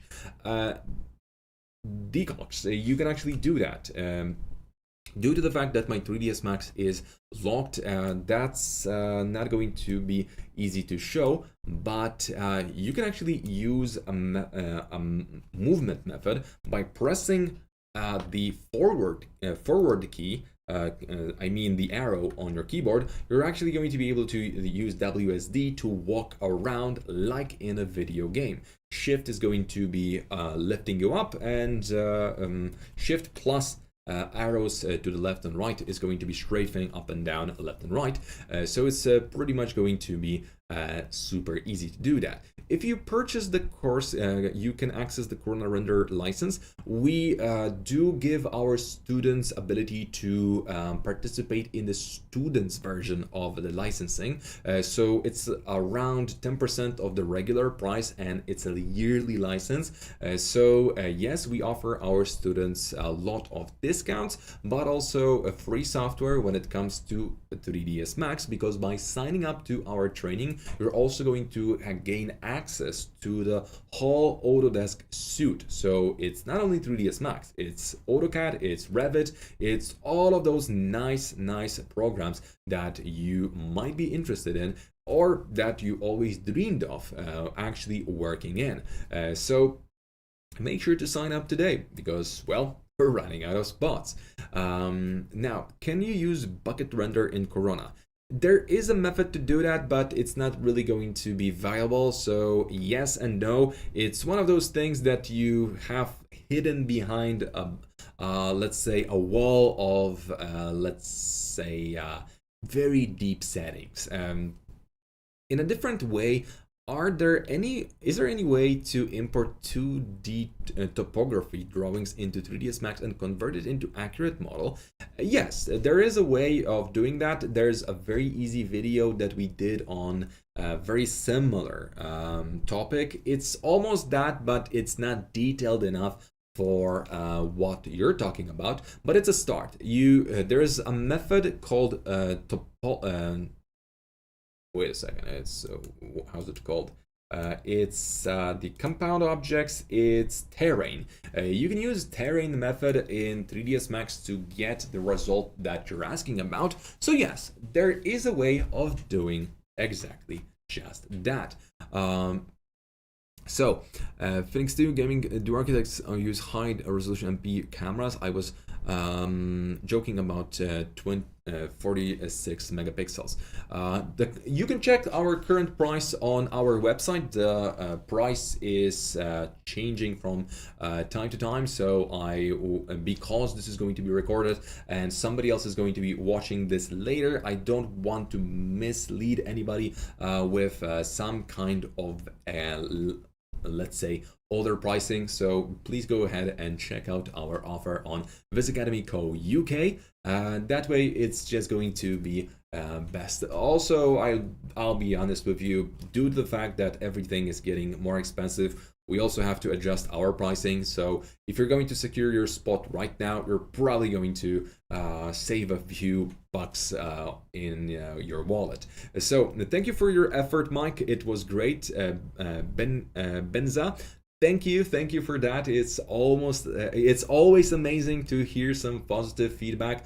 Also, guys, please make sure to leave a like on this video right now. Also, once we're done, I know it's a big ask, but if you would be so kind and actually go ahead and leave a comment under this video once we're done, I would greatly appreciate it because it helps us it helps us a lot against the evil algorithm. It really helps more people find our videos. Clicking, interacting, even disliking a video is actually interacting with it. So I like the video, not dislike it. But it's really going to be that. Plus, the subscriptions, ring the bell, all of that is super helpful. Thanks a lot. Great live. Congrats, Claudia. Thank you. Mikasa, nice to have you. I've missed you. Where were you? We will. Don't worry. Thank you so much. Okay, guys. I think we run out of questions. Also, let's just imagine that I didn't forget about adding that extra 3 in front of the building on that small island, which obviously I didn't forget. It's just that it's here. It's just well, a second.